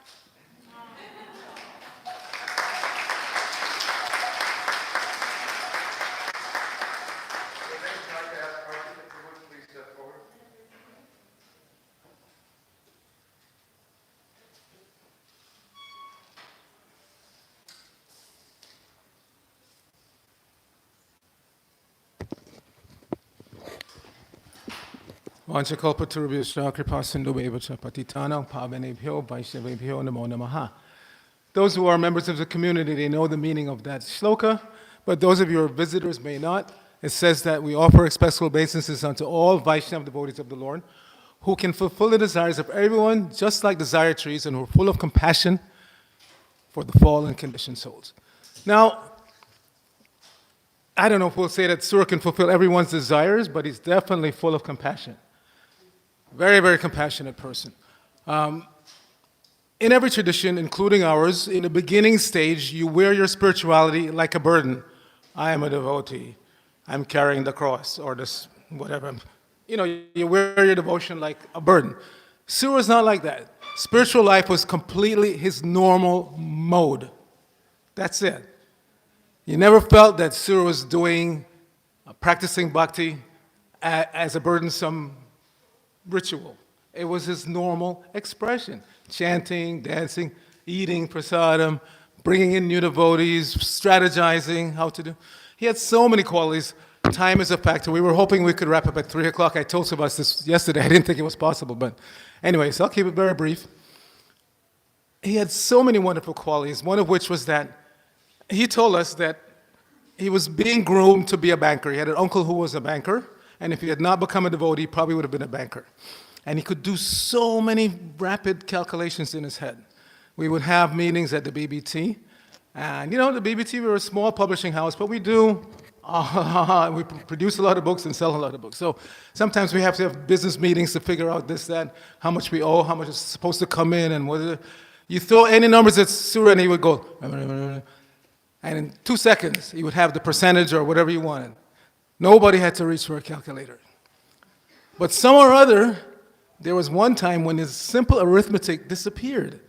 As Amarendra said on his video, we used to play racquetball. I came late to it. I joined in New York in '73 along with Brigapati, but I finally settled here in '96 and gradually got involved with the racquetball exercise club. Never played racquetball in my life. I grew up running track and playing a lot of basketball, a little racket sports, a little tennis, a little badminton, but never attracted to that. So we would get together and go to this racquetball club and play singles and doubles. So when I joined the group, I was the doormat. Everybody would beat me. Everybody would beat me. But gradually, you know, I got better and better. And it got to the point where one day I was playing Sura, and I said, Sura, what's the score? He said, 16 all. I said, wait a second. 2 minutes ago, it was 15-13. You were up. I scored the last 3 points. So it should be 16-15. He said, no. And you didn't argue with Sura. When Sura put his foot down on something, you didn't argue. His kids can tell you. He would give you that look. Don't take it any further. I've said it. This is it. So I just surrendered. Okay, 16 all. But, you know, that was just part of his tenacity. He hated losing in anything. So here's the doormat who's now come up to the point he's going to beat him. No way. But, you know, anyway, we laughed about it. He gave great philosophical classes. I mean, my inspiration is obviously Srila Prabhupada. I came because of just reading one pamphlet, so I was always attracted by the philosophy. But Sura's presentation of the philosophy was just unique. Devotees would ask him, what's the formula for giving good classes? And he would say, shloks, which means verses, quotes, and jokes. So I'll just share one of each. There's one shloka that he recited quite often. It's from the Srimad Bhagavatam. And it's spoken by Lord Janardana to the 4 Kumaras. So we can't argue. This is the Supreme Lord presenting this. It may seem negative, but Sura related to it, maybe because he had 2 failed marriages. It says, Shukaya dukkamokshaya korvanti dampate kriya. Tata aniprati apraptir sukhasya dukhasya. So the Lord is telling the 4 Kumaras. So you just have to picture this. Why is he telling them? They're the 4 celebrated bachelor yogis. They have such power. They arrested their physical development at age 5. Why? Prabhupada said, because they didn't want to have any sex attraction. So they arrested their physical development. So why would Lord Janardana be telling these lifelong brahmacharis this particular verse? So, Sukhaya Dukkha Mokshaya. He's telling them, man and woman get together for this reason, to increase their happiness and to decrease their misery. But does that happen? We're all adults here, we probably have personal experience. The Lord says, tataha, thereafter, anabrati aprapti, dukkasya sukhasya. No, what happens is the misery increases and the happiness decreases. So Sura loved to quote that verse, and I always wondered why. But it's pertinent to all of us. The Lord is teaching us that don't stay in this world trying to be happy in this world. It's not going to happen. It's just not the program. You're trying to buck the system. The system is set up to give you misery in this material world. The only way you'll find happiness is through the bhakti process. So, then the next thing is quotes. So many quotes that he would throw out from Prabhupada because he was well versed in Prabhupada's Leela. But one thing that he would say again quite often, Prabhupada said, because book distributors sometimes will get a little disillusioned that we're distributing so many books that people don't even want them, they don't care.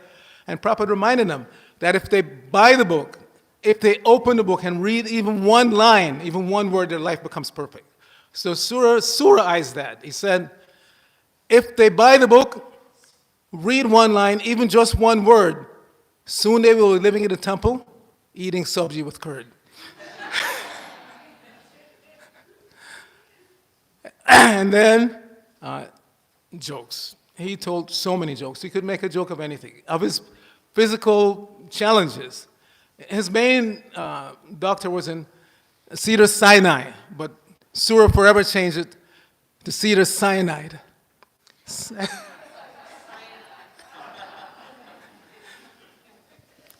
He was so funny.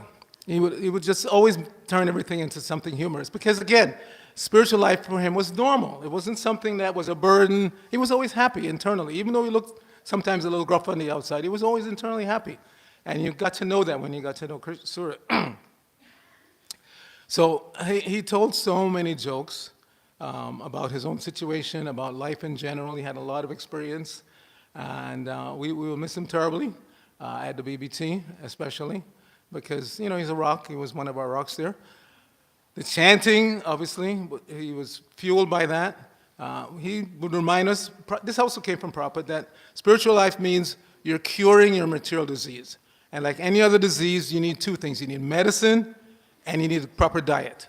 So the diet is Krishna Prasadam, which we will have when we end this program. Nice prasadam, cooked to Sura's taste, pakoras and sabji with curd. And the other thing is the medicine, and the medicine is chanting. So let us all fix our minds on Sura and chant Hare Krishna together. Hare Krishna, Krishna Krishna, Hare Hare. Hare Rama, Rama Rama, Hare Hare. Hare Krishna, thank you.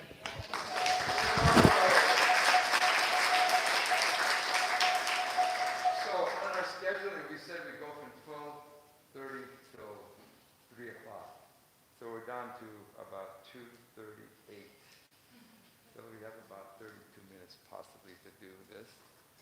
We'd like to give everybody an opportunity.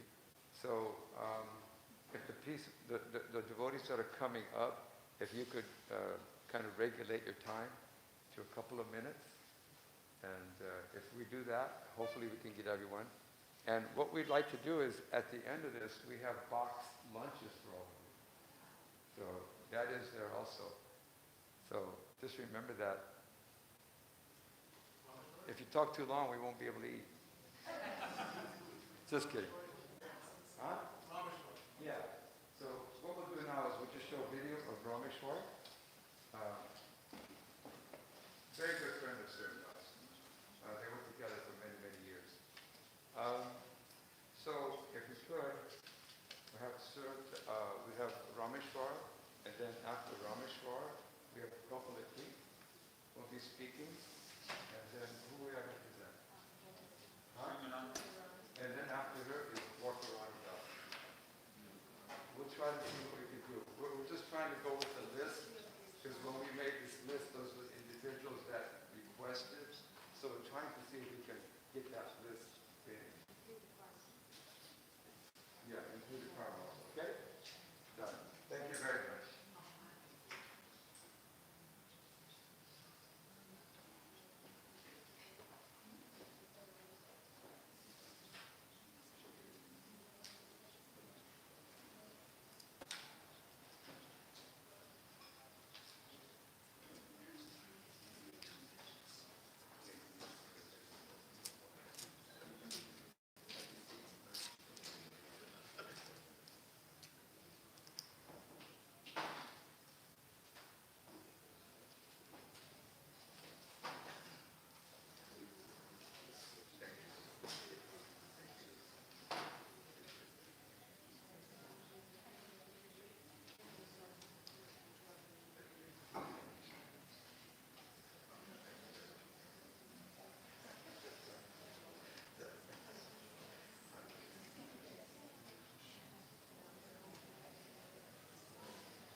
Calling in from Gainesville, Florida, where I'm attending a meeting of the Bhaktivedanta Institute.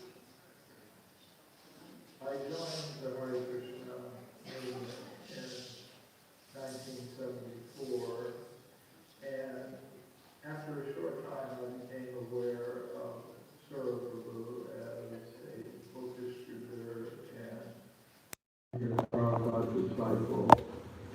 So I knew him by reputation for some time, but my personal association with him began in 1995 when I returned to Los Angeles to the DBT after having been elsewhere for a couple of years. And at that time, I was given a place to set up my office and live in the DBT building. It was part of Sura Prabhu's office space that he used every day. So, in a sense, we became like cellmates. And, I have to say, Sura Prabhu was perhaps not the kind of devotee that I would normally choose to associate closely with, although I did always respect him. But in the many years that I did associate with him on practically a daily basis, I learned to appreciate many things about him. First was his absolute dedication to Srila Prabhupada's Bhaktivedanta Book Trust and book distribution. He was totally dedicated to that, and he was very active personally as a book distributor for many, many years, and then he was involved in the management of book distribution parties. And in addition to that, he did administrative and accounting work at the Los Angeles DBT office, particularly in accounting and finances, and giving reports to the federal and state governments. He was absolutely dedicated to that service. But he was a very multi-dimensional devotee. He was also an excellent scholar. He knew Srila Prabhupada's books backwards and forwards. He memorized many shlokas. His classes, although hence with his humor, were also very authoritative, with lots of backing from books he memorized. And he was always very relevant in a way, connecting the ancient philosophy of Krishna consciousness with the world of our experience. He was also a pujari, and I could see he was very dedicated to that service for many, many, many years, until physically he just wasn't able to come onto the altar anymore. He performed many yajnas. He performed marriage ceremonies for many devotee couples. He performed birth ceremonies for children. He performed all kinds of yajnas. And one of his great pleasures was to recite 1,000 names of Vishnu or Lord Chaitanya or whatever incarnation of God was being worshipped on a particular day, by that kind of fire sacrifice and recitation of 1,000 names. He was very dedicated to that. He was also a musician, an accomplished harmonium player and singer, and of course he's famous for founding the Temple Bhajan Band. He was one of the original pioneers and what we can call Bhajan Band, Sankirtan, reaching out to the yoga community and others. And he was really dedicated to bringing the holy name, Kirtan and Bhajan, to the people. He would do hundreds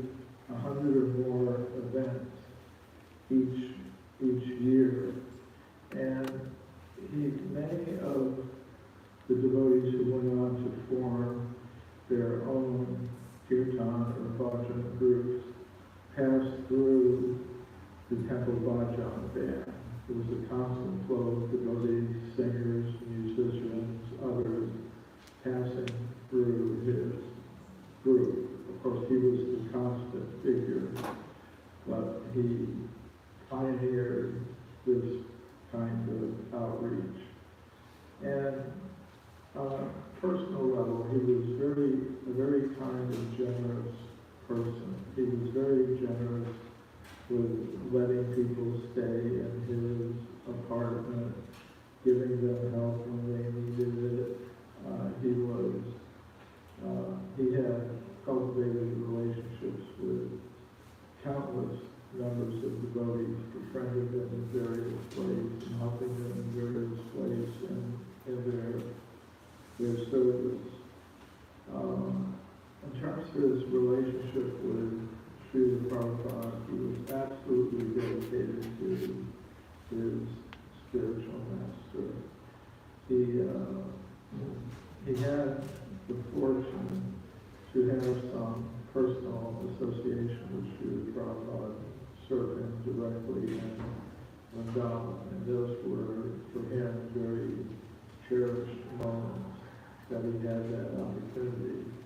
But he was also very dedicated to serving the mission of Srila Prabhupada, particularly in terms of book distribution. And he was very dedicated to that.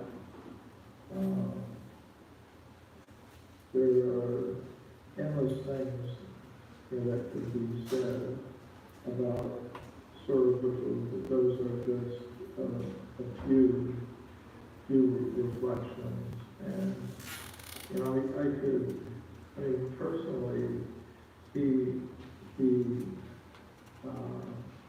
was very kind to me, and even in his final months in his condition, if I had a doctor's appointment, he said, "Can I join you there? Can I take you there?" And he was always willing to extend himself, not just to me, but to many other devotees. He was always ready to extend himself, providing them some facility or counsel. And I could tell towards he was a fighter, and he believed in fighting for Krishna, for Srila Prabhupada until his last breath.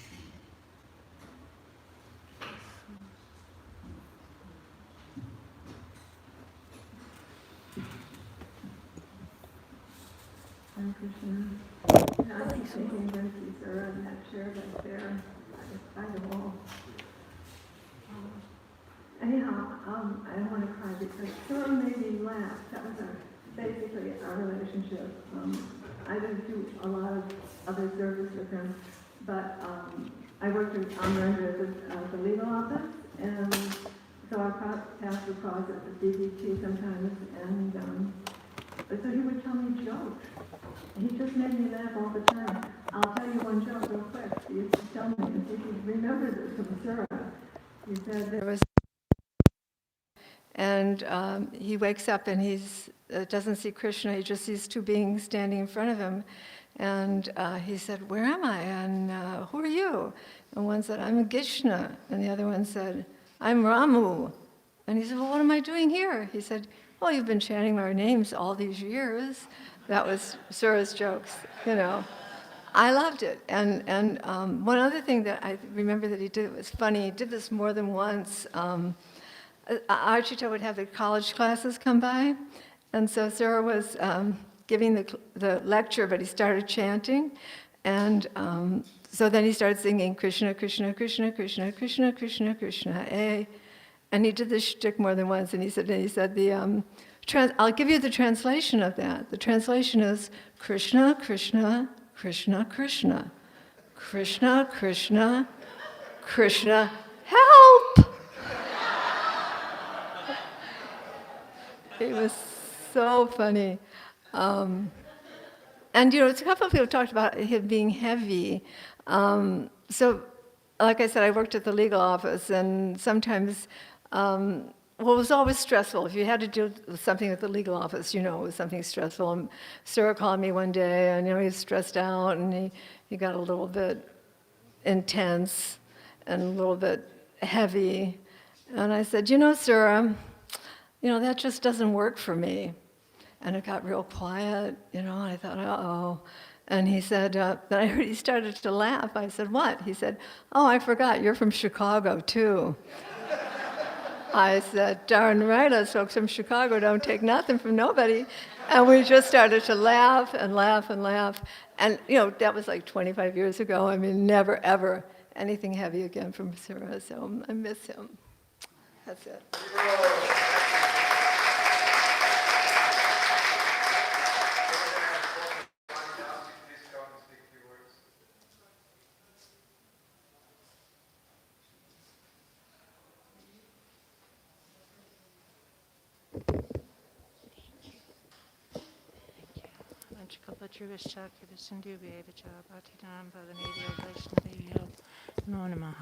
Thank you. Hare Krishna. I guess I've known Sura Prabhu for about 29 years now. And I've worked in the BBT for the last 18 with him.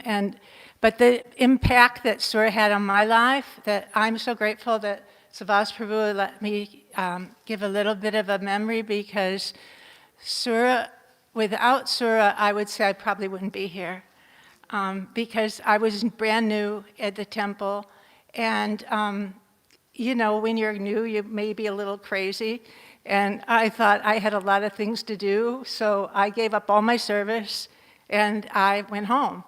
And then Sura started calling me, and he called me every day. I didn't even know him. And he called every day, and he said, you have to come back. And I said, well, I don't really think so.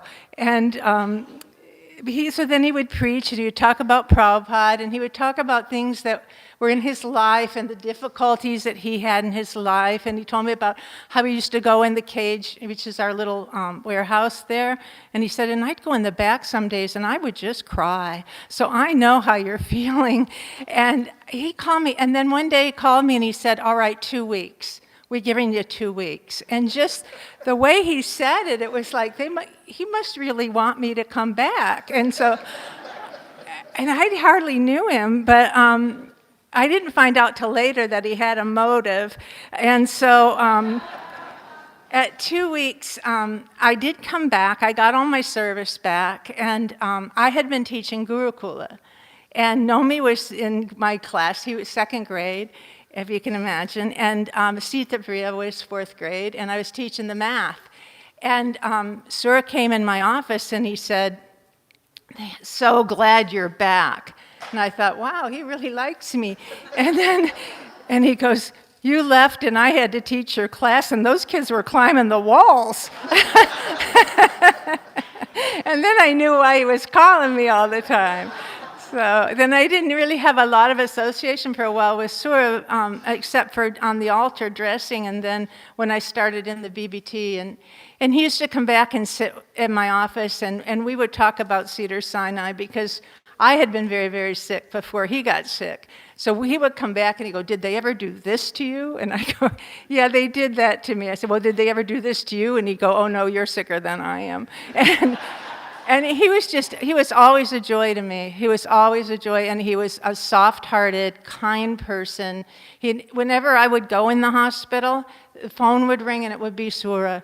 And he's like, okay, we're coming. I'm calling Savas. We're all coming. I'm like, no, please don't do that. You don't need to come. Every time I was in the hospital, Sura would come. He had such a big heart, and I know how much he loved his kids. And I know his grandkids. He loved his grandkids so much. And I'm so grateful I got to know Sura.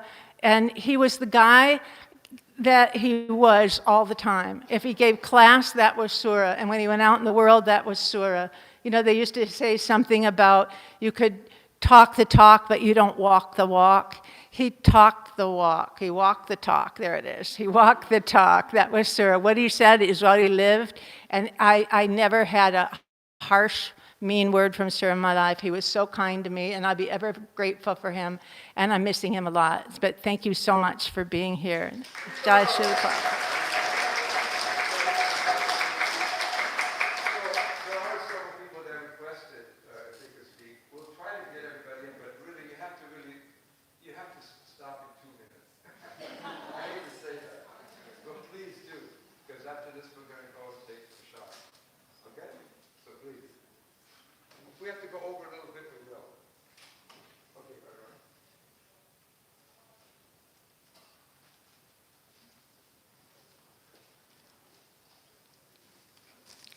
I have always, from the first time I met Sura Das in 1989, I admired and appreciated his service to Srila Prabhupada, although I could never imagine.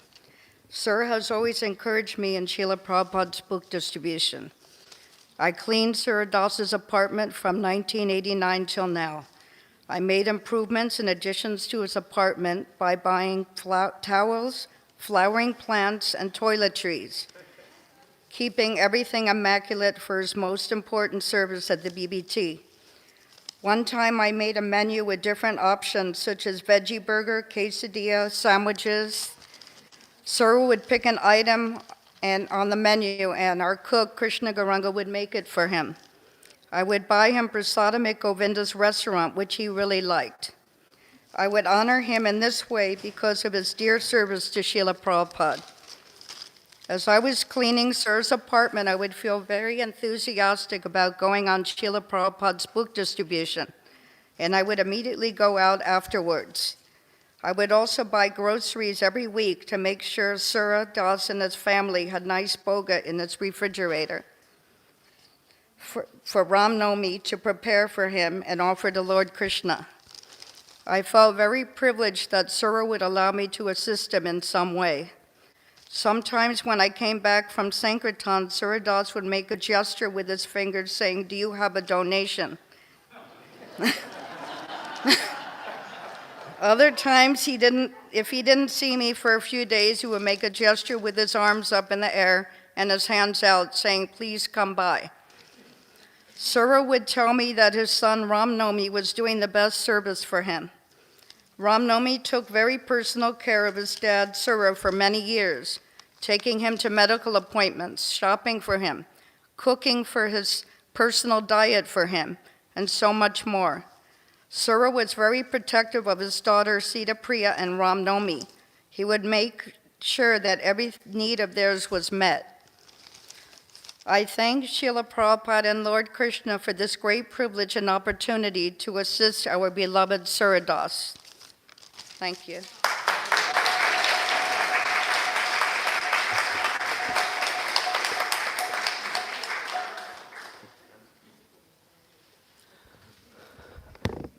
I got my stopwatch here.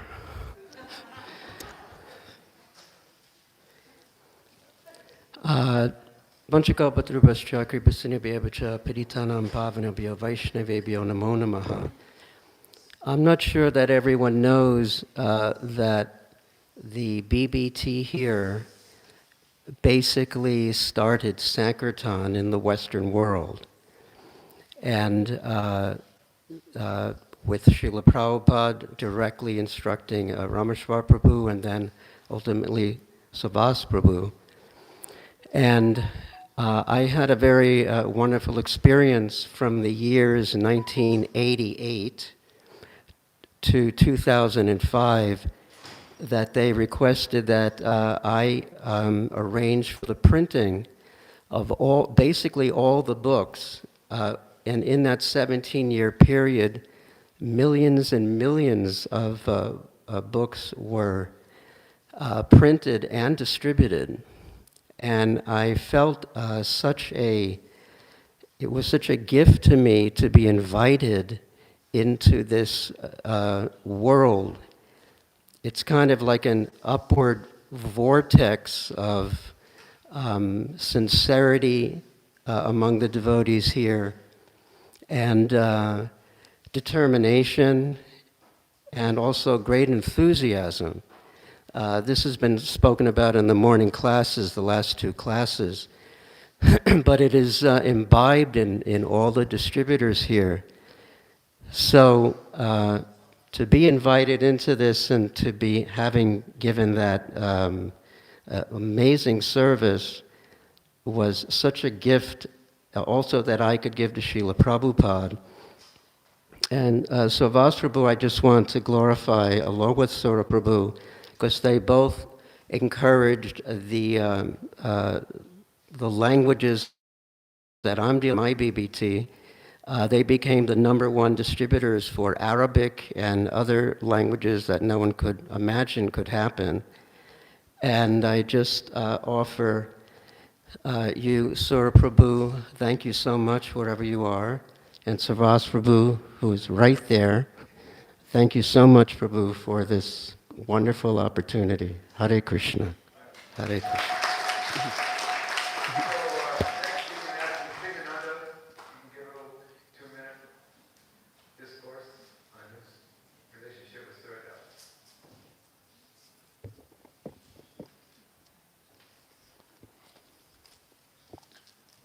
Hare Krishna. Thank you. Sura and I grew up just a few miles apart, so we had a lot in common in the Chicago area. And we would talk a lot, find a lot of things to find of interest together. And like Kerala or Bitter Melon, sometimes in the beginning, he was somewhat of an acquired taste, but very, very good for digestion. I called him, especially in the past few years, quite often, and more often than not, I would reach him in the hospital to the point where he suggested that maybe it was better I stop calling. But in this last hospital stay, he and I spoke twice. I called him, it was probably 3 or 4 days before he transitioned, and then he called me the next morning. And what he expressed was really beautiful. Felt very isolated there. They wouldn't let any visitors into the room. And he expressed a desire for his daughter and his son, Nomi and Sita, to be with him. And it was his wish that Krishna granted that in his final hours, that the doctors relented, nurses relented, and that Sita and Nomi were there with him. Because he was always a devotee. And he was also a father. He was a dad, really good dad. And I think that's what we have to remember about ourselves, that we, and people that are with us, that we have many roles to play. And they're always against the background of being a devotee of Krishna, but it's no less important of those roles that we play for our loved ones. I'll finish by saying that I don't feel that Sura was appreciated for his incredible intelligence, enough for his incredible intelligence and sense of what would really be good in book distribution policies. And appreciation is something that we generally find when we're missing their presence. They leave us. So just look around this room at the great devotees who are so engaged in book distribution, people like Brigupati, people like Vaisheseka, people like Savas, people like Sachidanoi, and so many others unnamed, and appreciate them now. Tell them what they mean to you now. Don't wait till this moment. That's my wish, so that his legacy lives on in that way. Hare Krishna.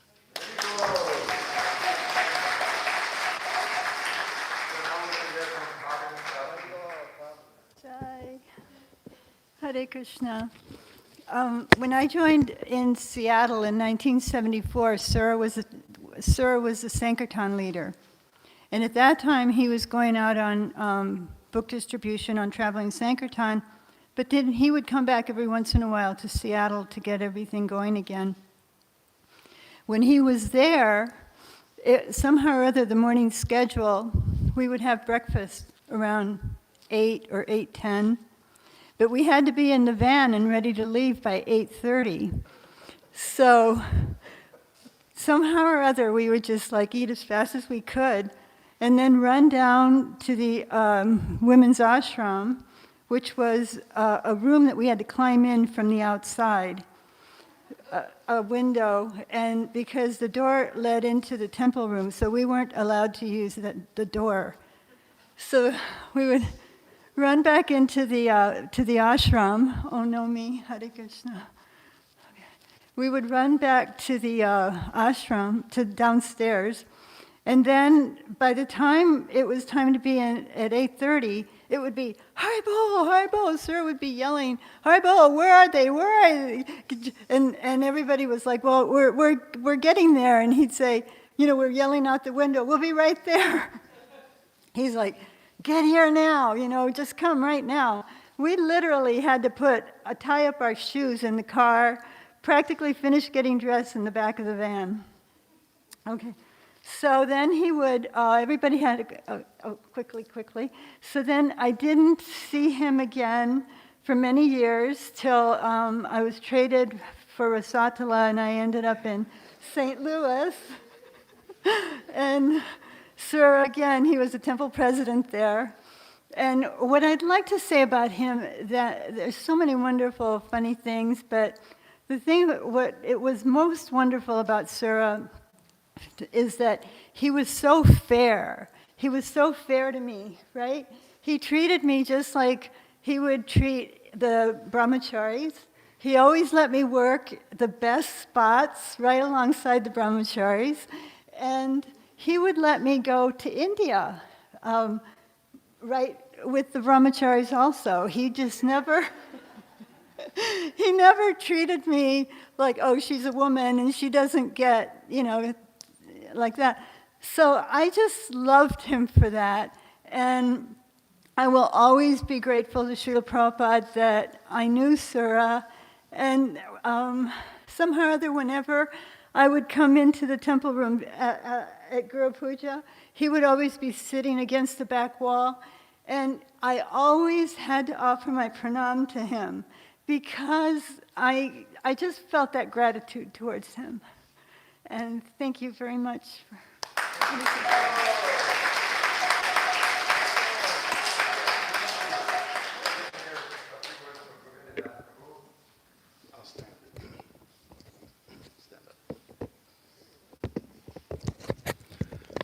I'll relate this story. I don't know if it's true or not, but perhaps Sura's godbrothers can verify it. I was told by a Sankirtan devotee, I think this story came by Shankar Pandit, who was many years based in Chicago or St. Louis. And he was telling the story about Sura Prabhu. And he said, I'll tell the story because it's in line with Sura's dedication to the BBT and to Srila Prabhupada. So he said Sura would do puja every morning to the BBT. Now, I don't know if this puja was in his office or in a van, but the altar consisted of a BBT semi-truck, right? These big rigs. Sura's puja was this.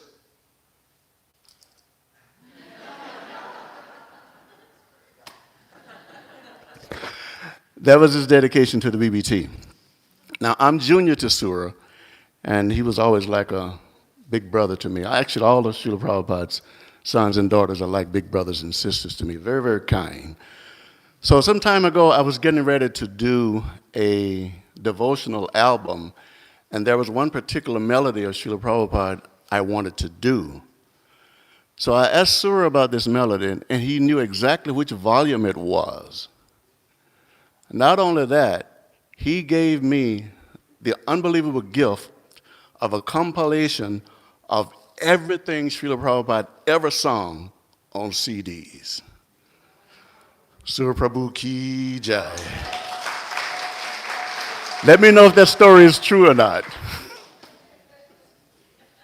So we're going to hear something from Gautam Chandra Prabhu, who worked in the BBT office with us since about 1992. Hare Krishna. Vanchikopatucha Kripasindu Vichapatitam Pavanibhyo Vaishnavibhyo Namo Namaha. Yeah, Sura was It's hard to describe. Everything everyone else said just is true. And I had the great fortune of working with him in the BPT. And one thing that really stands out in the last days with me is that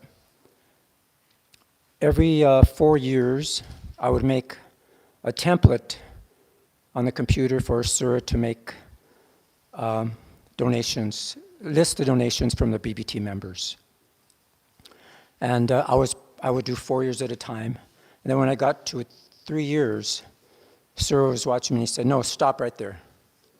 He said, I'm not going to live beyond that. He said, I go, you sure? You tell me you're not going to be after this year, 2021? He goes, no, just stop right there. So I did, and that's when he passed away, is December this year, 2021. So either he knew, or actually, like someone mentioned, that he had a wish that his son and daughter would be with him when he passed. So Krishna fulfilled his desire. And maybe Sura wanted to go at that time, and Krishna fulfilled his desire. And that's what happened. And I think he was ready. He was very ready to go. He was very Krishna conscious. He was like one devotee said that, if anything negative someone was talking about in Sura in those last days, he would just walk away. He was just very focused on his service, and into the last days he could barely walk up the stairs. It'd take him maybe 5 minutes or more to walk up the steps to his office, and he would do it just to do his service. And we wanted to set up his office downstairs so we wouldn't have to walk upstairs. We did it a couple times, and he says, no, I need to walk upstairs. And he would do that. He was so determined. That's showing his determination that, I'm going to do this no matter what. He was a fighter. And people would call and ask how Sura is, and I always tell them, Sura, he's a hard man to put down. You can't, he's just always fighting. And so many people would call the BBT and want to know, about Sura and when it's going to be, what's happening, so many things. Even one person came he was a person responsible for bringing all these swamis and gurus from India. And he would always have Sura come. You might know him, I think his name is David. And he would bring all these people from India. And he would have, the first thing is have Sura come and do his temple bhajan band. So actually he came. It was like the day he passed, or it was the day after, looking for Sura. I actually came in the temple room that day, and he was sitting right there in the corner on one of the pillars there meditating. And I was wondering, who is this person who's sitting there meditating? And devotees are chanting, and the deities, there was no programs. But then when he came out, he was wondering, where is Sura? He goes, I need him to come and chant. I brought these swamis from India. We need Sura to come. And we had to tell him the unfortunate news. And he was like, wow. And then he had other obligations, but he wanted to come actually, but he couldn't make it. So like that, and it just, we're very lively working with Sura. Like a lot of people were saying that, he's kind of gruff and rough. And, but I always felt that he was very kind to me, always encouraged me. He always pushed me, give a class, do this. And then always he'd say, good work. You do something he was happy with. Like some devotee said, we like to see Sura smile. And I was like Brigupati, you see Sura happy, and he'd always say, good work. Just the way he said it was like, good work. You're like, yeah, that's cool. I'm happy. He's satisfied. So, yeah, I have some pictures I took out throughout the years that I don't know if you have time to show. Am I the last one to speak? No, we're going to have some more people speaking. So Okay. So I do have some pictures that I saved of Sura, and I put them together. We could just show them maybe as, I don't know if you want as people speak, or... Yeah, we want people to speak. But as... We have some more people who want to speak. But as they're speaking, do you want to... If we have time, we will. If we can't, we can't. No, as they're speaking, just show the pictures in the background. Okay, that's fine. Yeah, so we could do that. And show pictures. And a lot of the pictures you'll see, you recognize Sura. And some probably you never saw. So thank you very much, Sura Das Prabhu. All glories to association. Hare Krishna. Okay, so I actually have to ask permission from all of you if it's okay if we continue a little bit. I don't want to just force it upon you. So is everybody okay with me having to go over a little bit longer? It's almost like 10 after. So maybe, who would like to say something so I know who they are? We have 1, 2, 3, 4. We have 4 people. That's who else? Where? 5. So we have 5 devotees. Is that right? That's who wants to speak? 5 devotees? 6 devotees. Okay, so 6 devotees. Is it okay? Everybody's okay with that? If you're okay with that, then I'm okay. So 6 devotees are requesting to speak. Okay, so let's start with dear Lalita. So remember who you are, please, okay? You can't imagine how many things I have on my mind.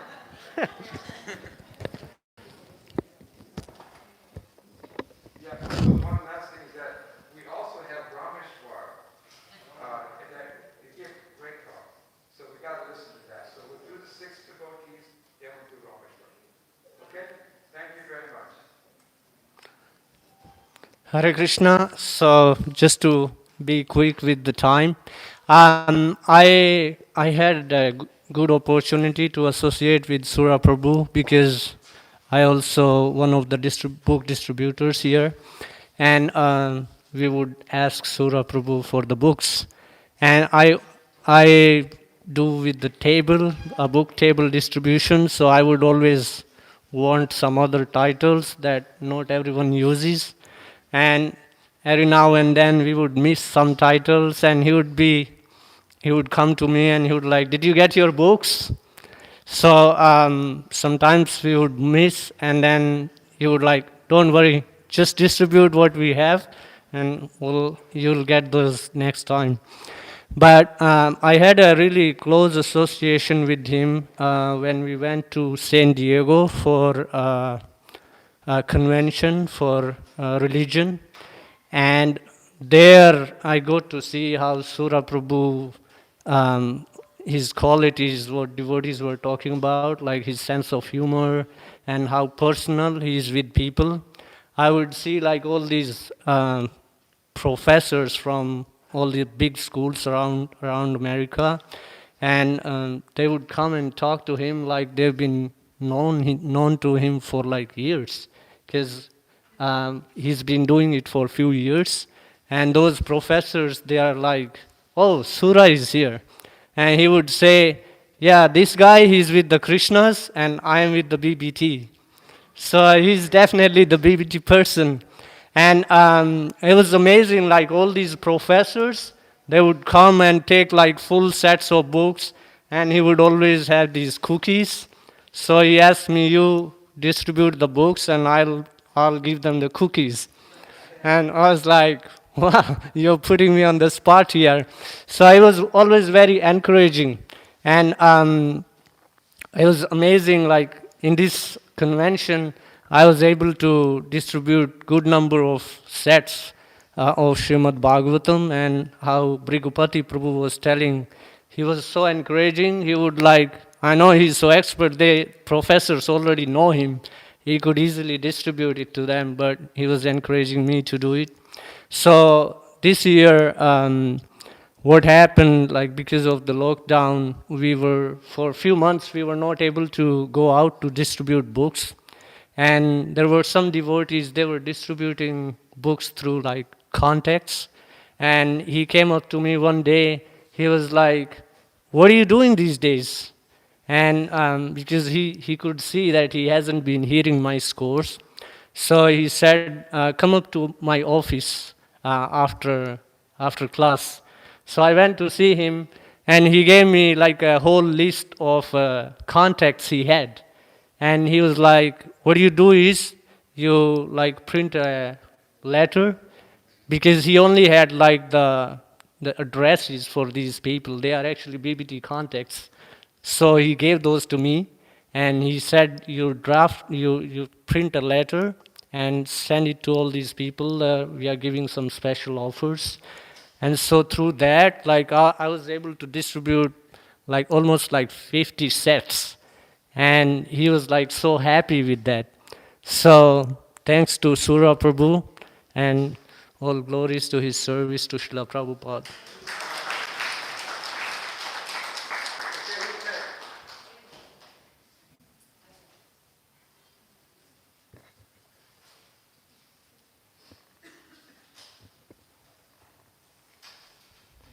Mine's just short. So I just wanted to say, towards the end of Sora's life, he kind of knew he was going to leave. And so I think he wanted to make amends. And so he was showing appreciation to some, like for me, I felt like he was showing appreciation to me, and I was showing appreciation to him. And one morning, he was making across the street, and he asked me to open those doors for him. So I did. And then it became an everyday occurrence during the Kartik months. And so I would rush across the street, and sometimes he'd beat me out, and we would, every morning we had an exchange, and it was funny. Something, Yiddish words from our Jewish background, and it was really comical. And somehow or other, I got the door open for him in the morning, and I felt like, I get to do service for Sura, finally, after all these years of battling back and forth. And so I felt that I got to do it, and then I realized his time was up. And he even expressed that he was ready to go. And so I just feel grateful that I got to do that small little service for Sora. And that's all I have to say.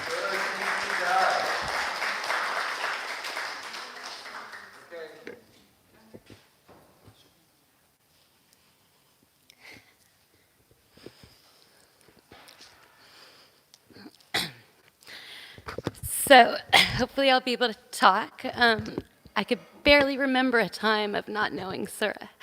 To say that he was part of this community is an understatement. He is like one of the buildings of this community, to the point where I can't even imagine that there is a time that Sura is not going to be here. His vibration is so much a part of being here, both inside the temple and outside the temple. He was in the morning programs. I can remember his lectures, and I grew up in this community, so to me, there was very little difference between somebody who was my blood relative and somebody who's not. So I consider Sura, my uncle. And I've known him, I can't remember not knowing Sura. He's been part of my life all my life, so much so that he still doesn't seem like he's gone. When I walk past the building, I still feel his spirit. I can still remember every note of his, the different tunes that he loved to chant, and the way he would go up here and dig down deeper there in all of his soul.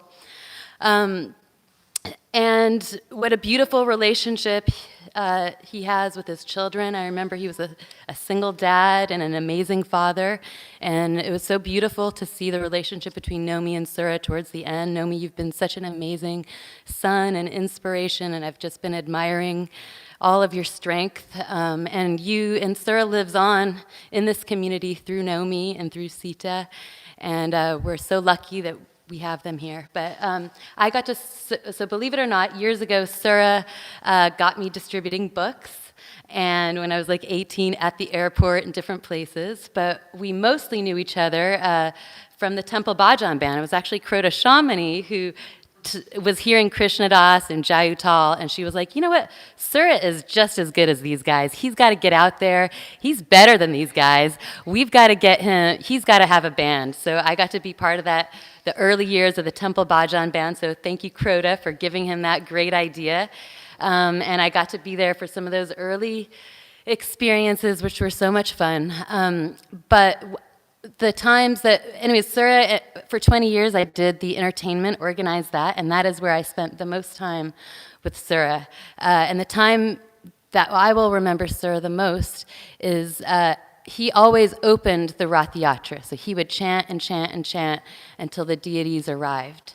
And his voice would just, right when the deities would arrive, his voice would elevate and his whole heart would go into chanting to Lord Jagannath. So there's never going to be a Rath Yatra that I don't remember Sura at that beginning time, and he's still so present for me and for us in kirtans, and so he's going to be just forever in that moment when the cart arrives. I will always hear the sound of his voice, honoring, glorifying Krishna, and his spirit was so powerful and so present that a long time ago, I thought Sura was going to pass away. I said my goodbye to him a long time ago, and then after that, I was like, he's never going to go anywhere. His spirit is so strong that I don't actually believe Sura is ever going to go anywhere. I'm not worried, and I'm still not worried about Sura.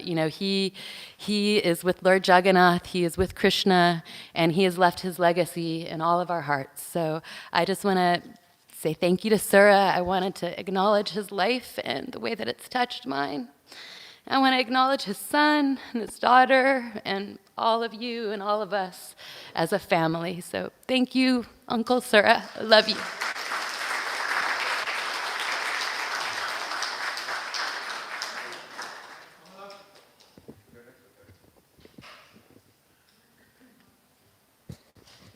Thank you. Hare Krishna Prabhu, Vaikuntha Priya here. Vanchakalpatarubhyascha kripasindubhya vacha.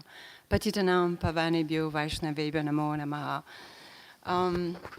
First, I just want to say thank you to Nomi because he's done so much for his father. I don't know if everybody knows, but I'm not going to get too much into it, otherwise we're all going to cry.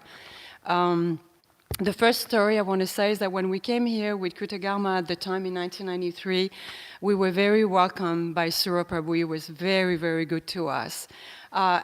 We used to go and see him all the time. He would just joke with us. And I just finished school in San Diego, and I became a therapist. I was in private practice, and I don't know if this is the reason why, but he told me his entire life story. The way he was raised, his first marriage, the second marriage, this, that, and everything. I know so much about Sura, I would never share anything with you.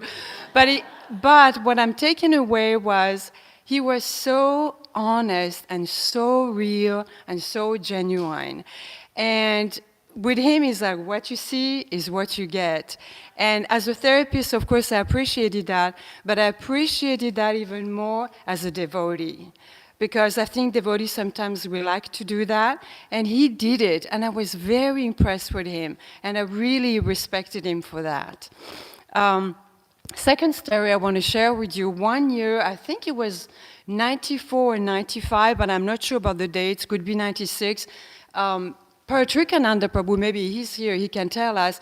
He organized during the Christmas marathon, a program where all the old Sankirtan devotees will go out for one day. So Kutagarma went, I went, a bunch of other devotees. We just went for one day. So I went to see him. He loaded my car with lots of books.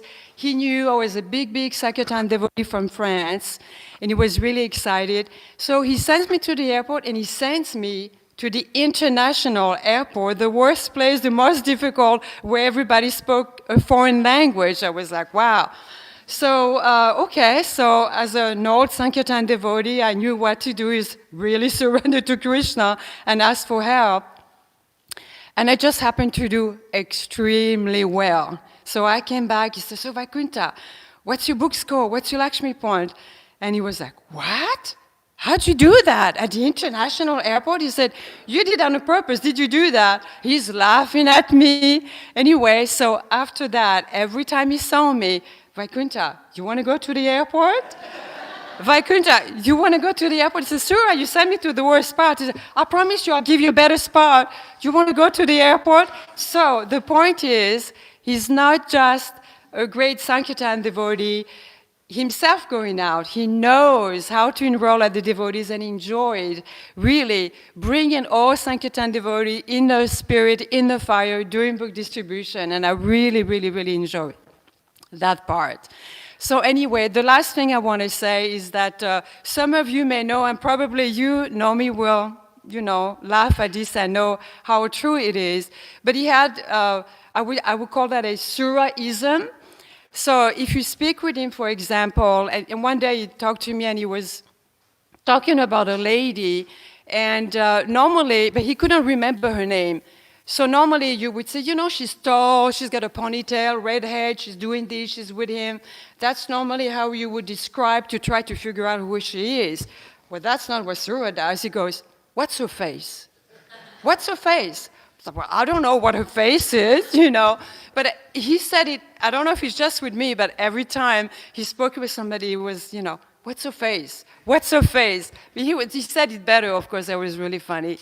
So in any case, Sura, this face, really loves you and misses you. And I know you're in a better place. I'm happy that you're relieved from all your pain. And, but nothing's going to be the same without you here. So thank you very much. Hare Krishna.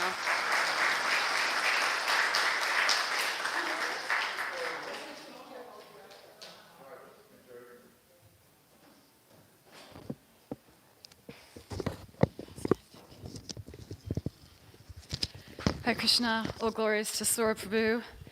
It's wonderful to be together with our Temple Bhajan Band family, our New Dwarka family. We're spiritual brothers and sisters, and Sura was so inclusive to everybody. He brought so many people into the band. There's so many that couldn't make it. There's a few that were here that have left. It was just such an honor to be part of Sura's world. When I would come previously, other years, to New Dwarka, my first stop would be go and visit Sura in his office and listen to the stories, be in his wonderful association, would laugh so hard, and that was my coming home moment. It's like home was where Sura was. He really shone in his connection with people. It was just really an incredible thing to witness, that he would connect with people, nudge them towards Krishna, give them prasadam, give them some wisdom wrapped in jokes, and just have a ball. Our life in the Temple Bhajan Band in particular was like a party. It was a wonderful adventure. We didn't know day to day where we were going to go next, what we were going to do. We jumped out of walk-in refrigerators with Naikotma and Jagajanani. The things we did, it was out of this world. Life with Sura was incredible. It was an incredible adventure, and it was a privilege, and it was an honor. And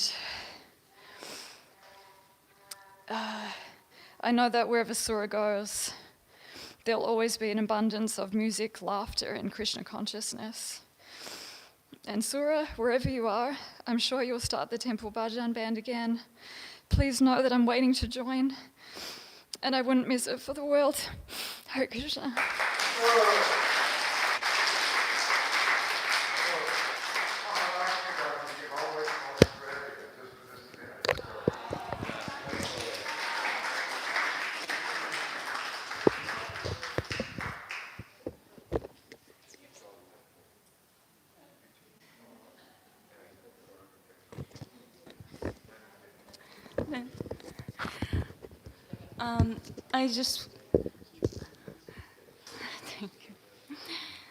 I just wanted to say, all the band members and the Interfaith people, thank you so much for coming today. And it was like a really big reunion. And I just wanted to say that everywhere we went, I was so honored to witness how Sura was able to talk to anybody and be at the level of the person that he is talking to. And that's what made him a great preacher. He could talk to anybody and be at the same level and in their language, but still keep, his own standard. And everywhere we went, he did not go out anywhere unless he finished his 16 rounds. And that was an amazing part about Sura. He had a really strong sadhana. And that's why he was a great preacher, because he had a strong sadhana. And at the same time, he was so inclusive and non-judgmental to people and anybody. And he just gave himself and gave bhakti to a lot of people and gave seeds of bhakti to a lot of people, and a lot of people became devotees because of him. And he really, I feel like because of him, I could grow in Krishna consciousness, because I was really new when I started chanting with him 10 years ago. And I just, the last year we did was in September, and it was a Conscious Life Expo, and he was already his voice was a little weak already, but we had a blissful time, and what he said right afterwards was that I could do this every week and be happy. And I just feel like that's Sura, because, he could just chant every week to spread Krishna consciousness and just be happy. And that's Sura for him, for me. Thank you so much.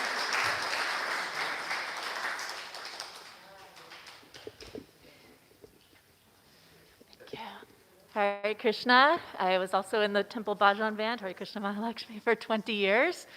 I've been crying for 2 weeks, and thank you everyone for sharing your memories, because it's really helped me feel better that I'm not alone in this.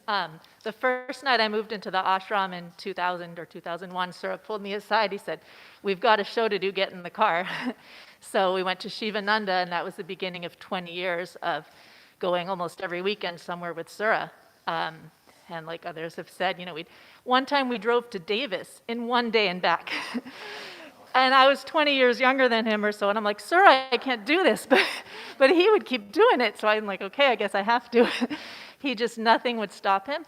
And I'm really grateful also, when I lived in the ashram, he put me on Sankirtan at the airport, Fridays and Sundays. And like someone else was saying, it didn't matter that I was female. He put me out with Brigupati Prabhu and Sachitanoy and Prema Sankirtan, and that was the foundation of my greatest joy in life. And if anyone tried to give me another service on Friday or Sunday, he got angry. He's like, "Don't mess with her Sankirtan days." Every year on my birthday, he'd text me, say, "I'm bringing you over a case of chant and be happies. What time is good?" Living outside of the temple, he was my connection, and it was a great loss for me. And just like Mahalakshmi said, I was actually calculating in my head, well, if I die in 20, 30 years, how old will I be when Sura's Bhajan band starts in my next life? Because that's where I want to be. I want to be in his band forever. I'm wearing this shirt. Can I end with, 2 more things. One, we didn't get to say our goodbyes. I didn't know he was in the hospital. Our last text was November 7th. But he called me 6 months ago when he was sick to say his goodbyes, and I got mad at him, "You're not doing this. You're not going anywhere." But I'm so glad we said our goodbyes then, because we didn't get to now. And he said, "Don't ever stop distributing books." So that's how I'm going to stay connected to him. And I'll end with one of my favorite jokes that he would tell at our shows. I heard the same jokes for 20 years, almost every weekend, and I laughed every time. So my favorite one, which summarizes kind of this Temple Bhajan band shirt, he would say how he has so many names. On his driver's license, it says Stuart. His Krishna name is Sura. In his French class, he was Simone. In Hebrew school, he was Shmuel. His kids call him Pita, and his exes call him so many names. And everyone would burst out laughing, and he'd say, "If little old me has these many names, what to speak of God? He's Krishna, Govinda, Yahweh, Allah." And this was just so relatable to people of any religion. And then we'd all dance and chant. And every Temple Bhajan band show, I was like, this is Lord Chaitanya's movement. And that chanting, dancing, prasadam, and sharing it with others without discrimination, doesn't matter who you are, everyone deserves it. And he saw me from my heart, and he understood me, and he related to me. So I love you, Sura.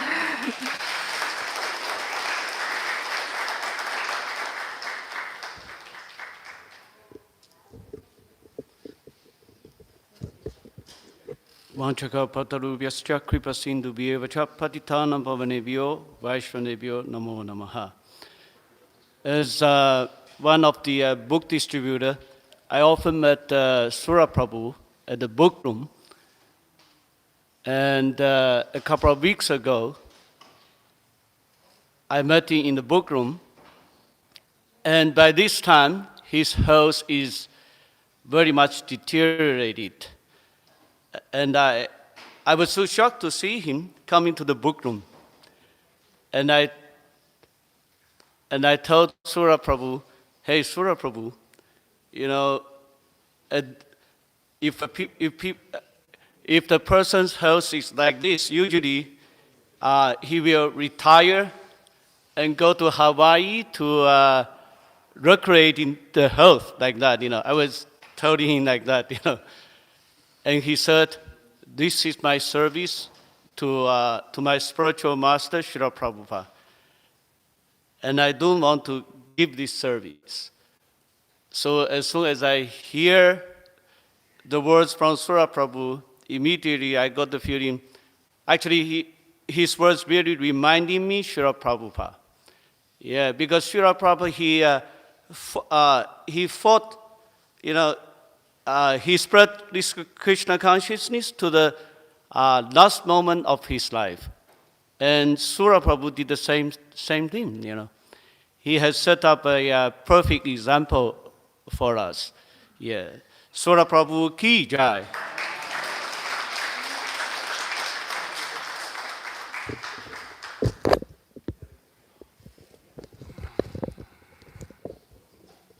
Hare Krishna.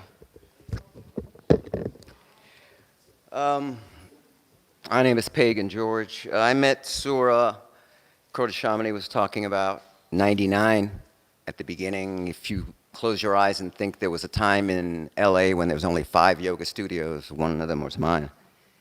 And he would just come at any moment, no matter what you said, what event, like, can I be there? Yeah, come on. He was so sweet and loving. He was such a dear brother. And everybody's talked about all these amazing qualities that he had, and he, of course, did, and the adventures that we went in. I mean, he would do Harinam at the Martin Luther King Day parade. I went to Lollapalooza with him. He went to Burning Man. He was just everywhere there with his magic, and that magic of connection, chanting the holy name and knowing that that would just bring everybody together and open their hearts and just be in that state. So much joy. I love that brother so much. Yeah. What a life lived. Blessed all. Hare Krishna, thank you.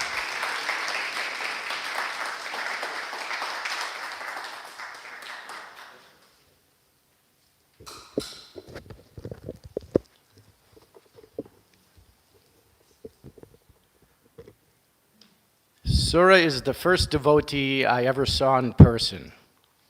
In 2012, I came back to Chicago after living many years in Europe with the intention of coming to LA. I was at the temple in Chicago and I met a devotee from LA that some of you may know, Stavira. And I told him I was a musician and a composer working on a global music project for Earth and humanity. And he said, "Oh, you must meet Sura. He's also from Chicago. You've got to meet him." So he gave me Sura's phone number. And a few days before I came to LA, I called Sura. I think I may have woken him up from a nap because he was very mellow. And I was very excited, my first time coming to California. And I told him, yes, I would like to come and, I'll be staying in the community. And he was like, okay, this guy's calling and kind of, all right, you come and I'll introduce you to people.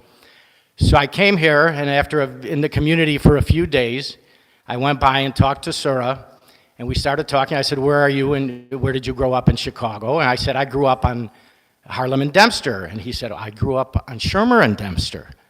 And I said, "Where did you grow up?" It was in Chesterfield, which was a community of townhomes. He said, "Yes, I grew up in Chesterfield." I said, where did you grow, what house did you live in? And then I said, "My friend Mark who lived across the street from you." And he said, "Yes, I used to babysit for him." So we were just, from that moment on, Sura's 8 years older than me, but from that moment on, he was my big brother in the community. So then we were talking for about 10 minutes, and I said, "Sura, I remember now. I remember that all the Jewish mothers in the community were talking about the cadets boy and that he had joined the cult. He had joined the Krishna cult. I said, I can't believe this all these years later. And then I'm thinking, and I go, Sura, I saw you. I saw you. It was sometime in the early 70s, maybe 73. You were standing in your backyard in your dhoti. And he said, yes, after I joined, I came back to Chicago for a few weeks, and then I went to live in the temples. I said, oh my God, I can't believe it. I was there with the guy Mark he used to babysit for. We saw him standing in the backyard, and I said to Mark, I go, look at the freak. We were like 12 and 13. I said, look at the freak, the hippie over there. So I said, come on, let's start yelling at him. So we're yelling at Sura, you hippie, you freak, you hippie. And he kind of hears us. He has no recollection of this when I told him. And then, all of a sudden, there's a crabapple tree there, the little crab apples. So we start throwing crab apples at him. And one of them, I had a good aim, one of them hits him in the shoulder. So all of a sudden, we really get his attention now. And then we're still yelling, you hippie, you freak. Well, Sura didn't say anything, but he let me know with his hand that I was number one. And I did not see him again for 39 years. Only by Krishna's divine supreme arrangement. Hare Krishna.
Sura Das,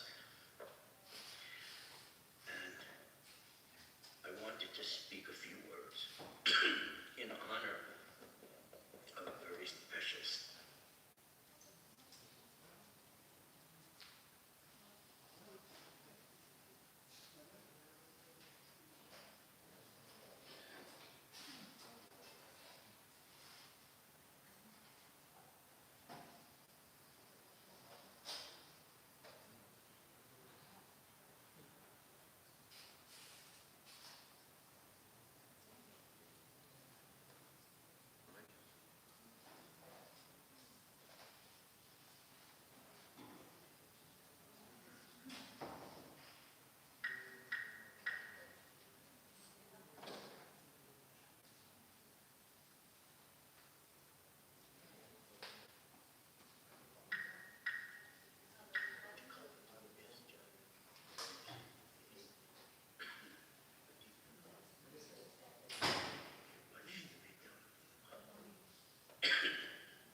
Sura Das,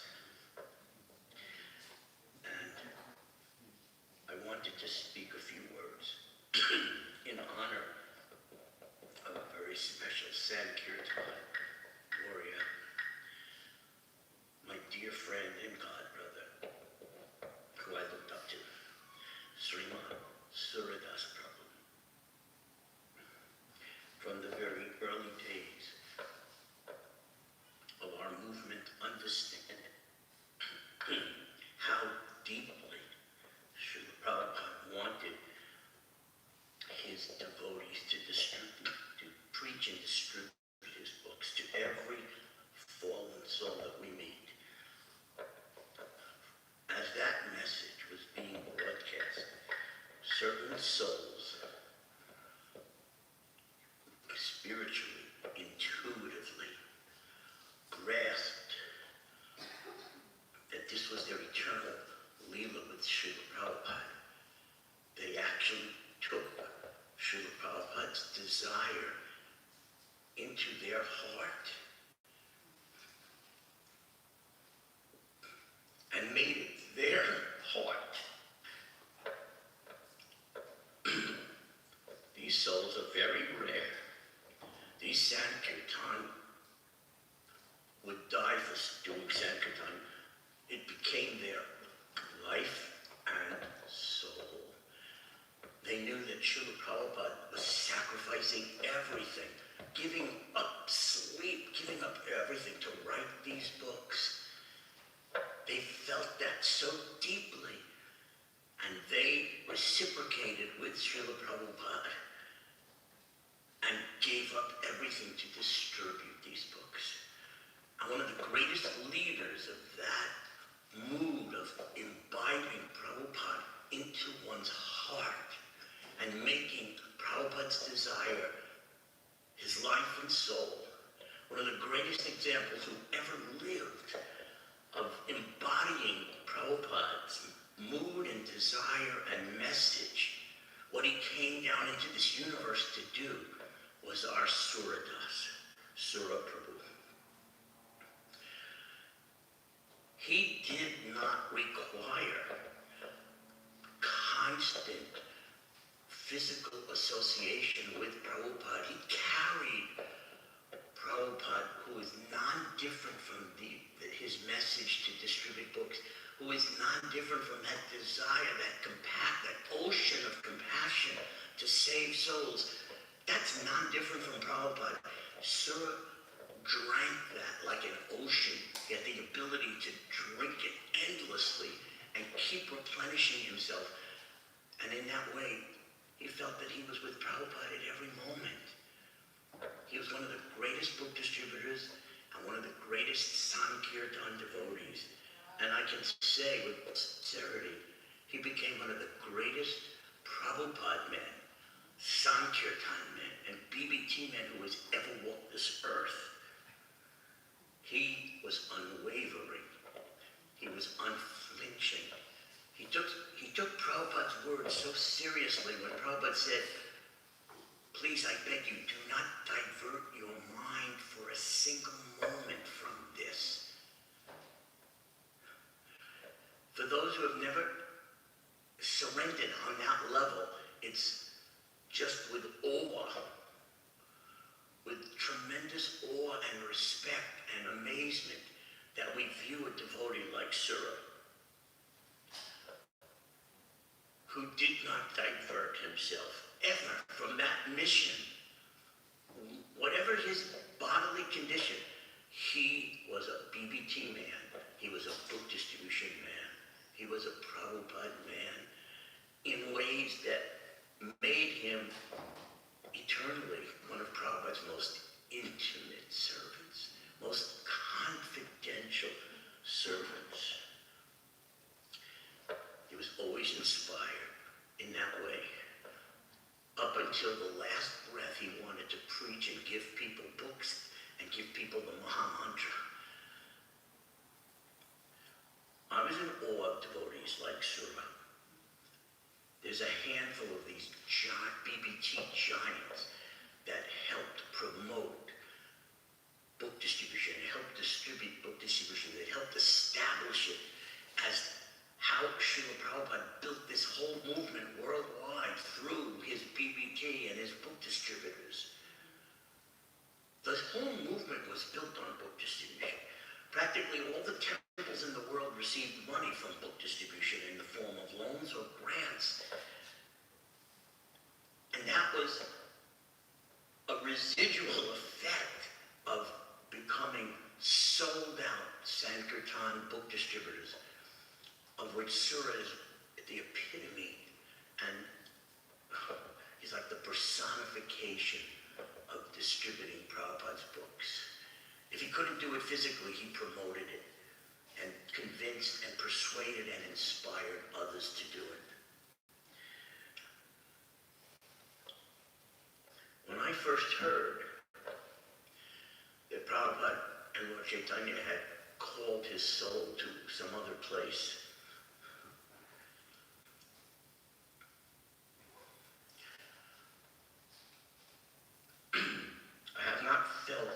since Prabhupada's disappearance, such intense feeling of separation from a great soul.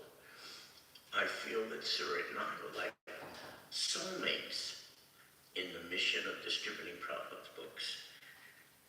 I always saw him as someone worthy of serving and helping and assisting in every way I possible. So for my dear friend, who I'm linked to forever, as he is to me, we are so close in spirit. I just pray he would, wherever he may be, allow me one day to continue serving him and assisting him as he never diverts his mind for a moment from pleasing Prabhupada in the greatest way that Prabhupada said he could be pleased. Giving Prabhupada the only solace in his life. I pray, on behalf of so many devotees, I share this prayer that let us in the future somehow, once again, be connected to Sura and be able to serve him and assist him in his mission of pleasing Prabhupada. To my dear God brother, my dear Sankirtan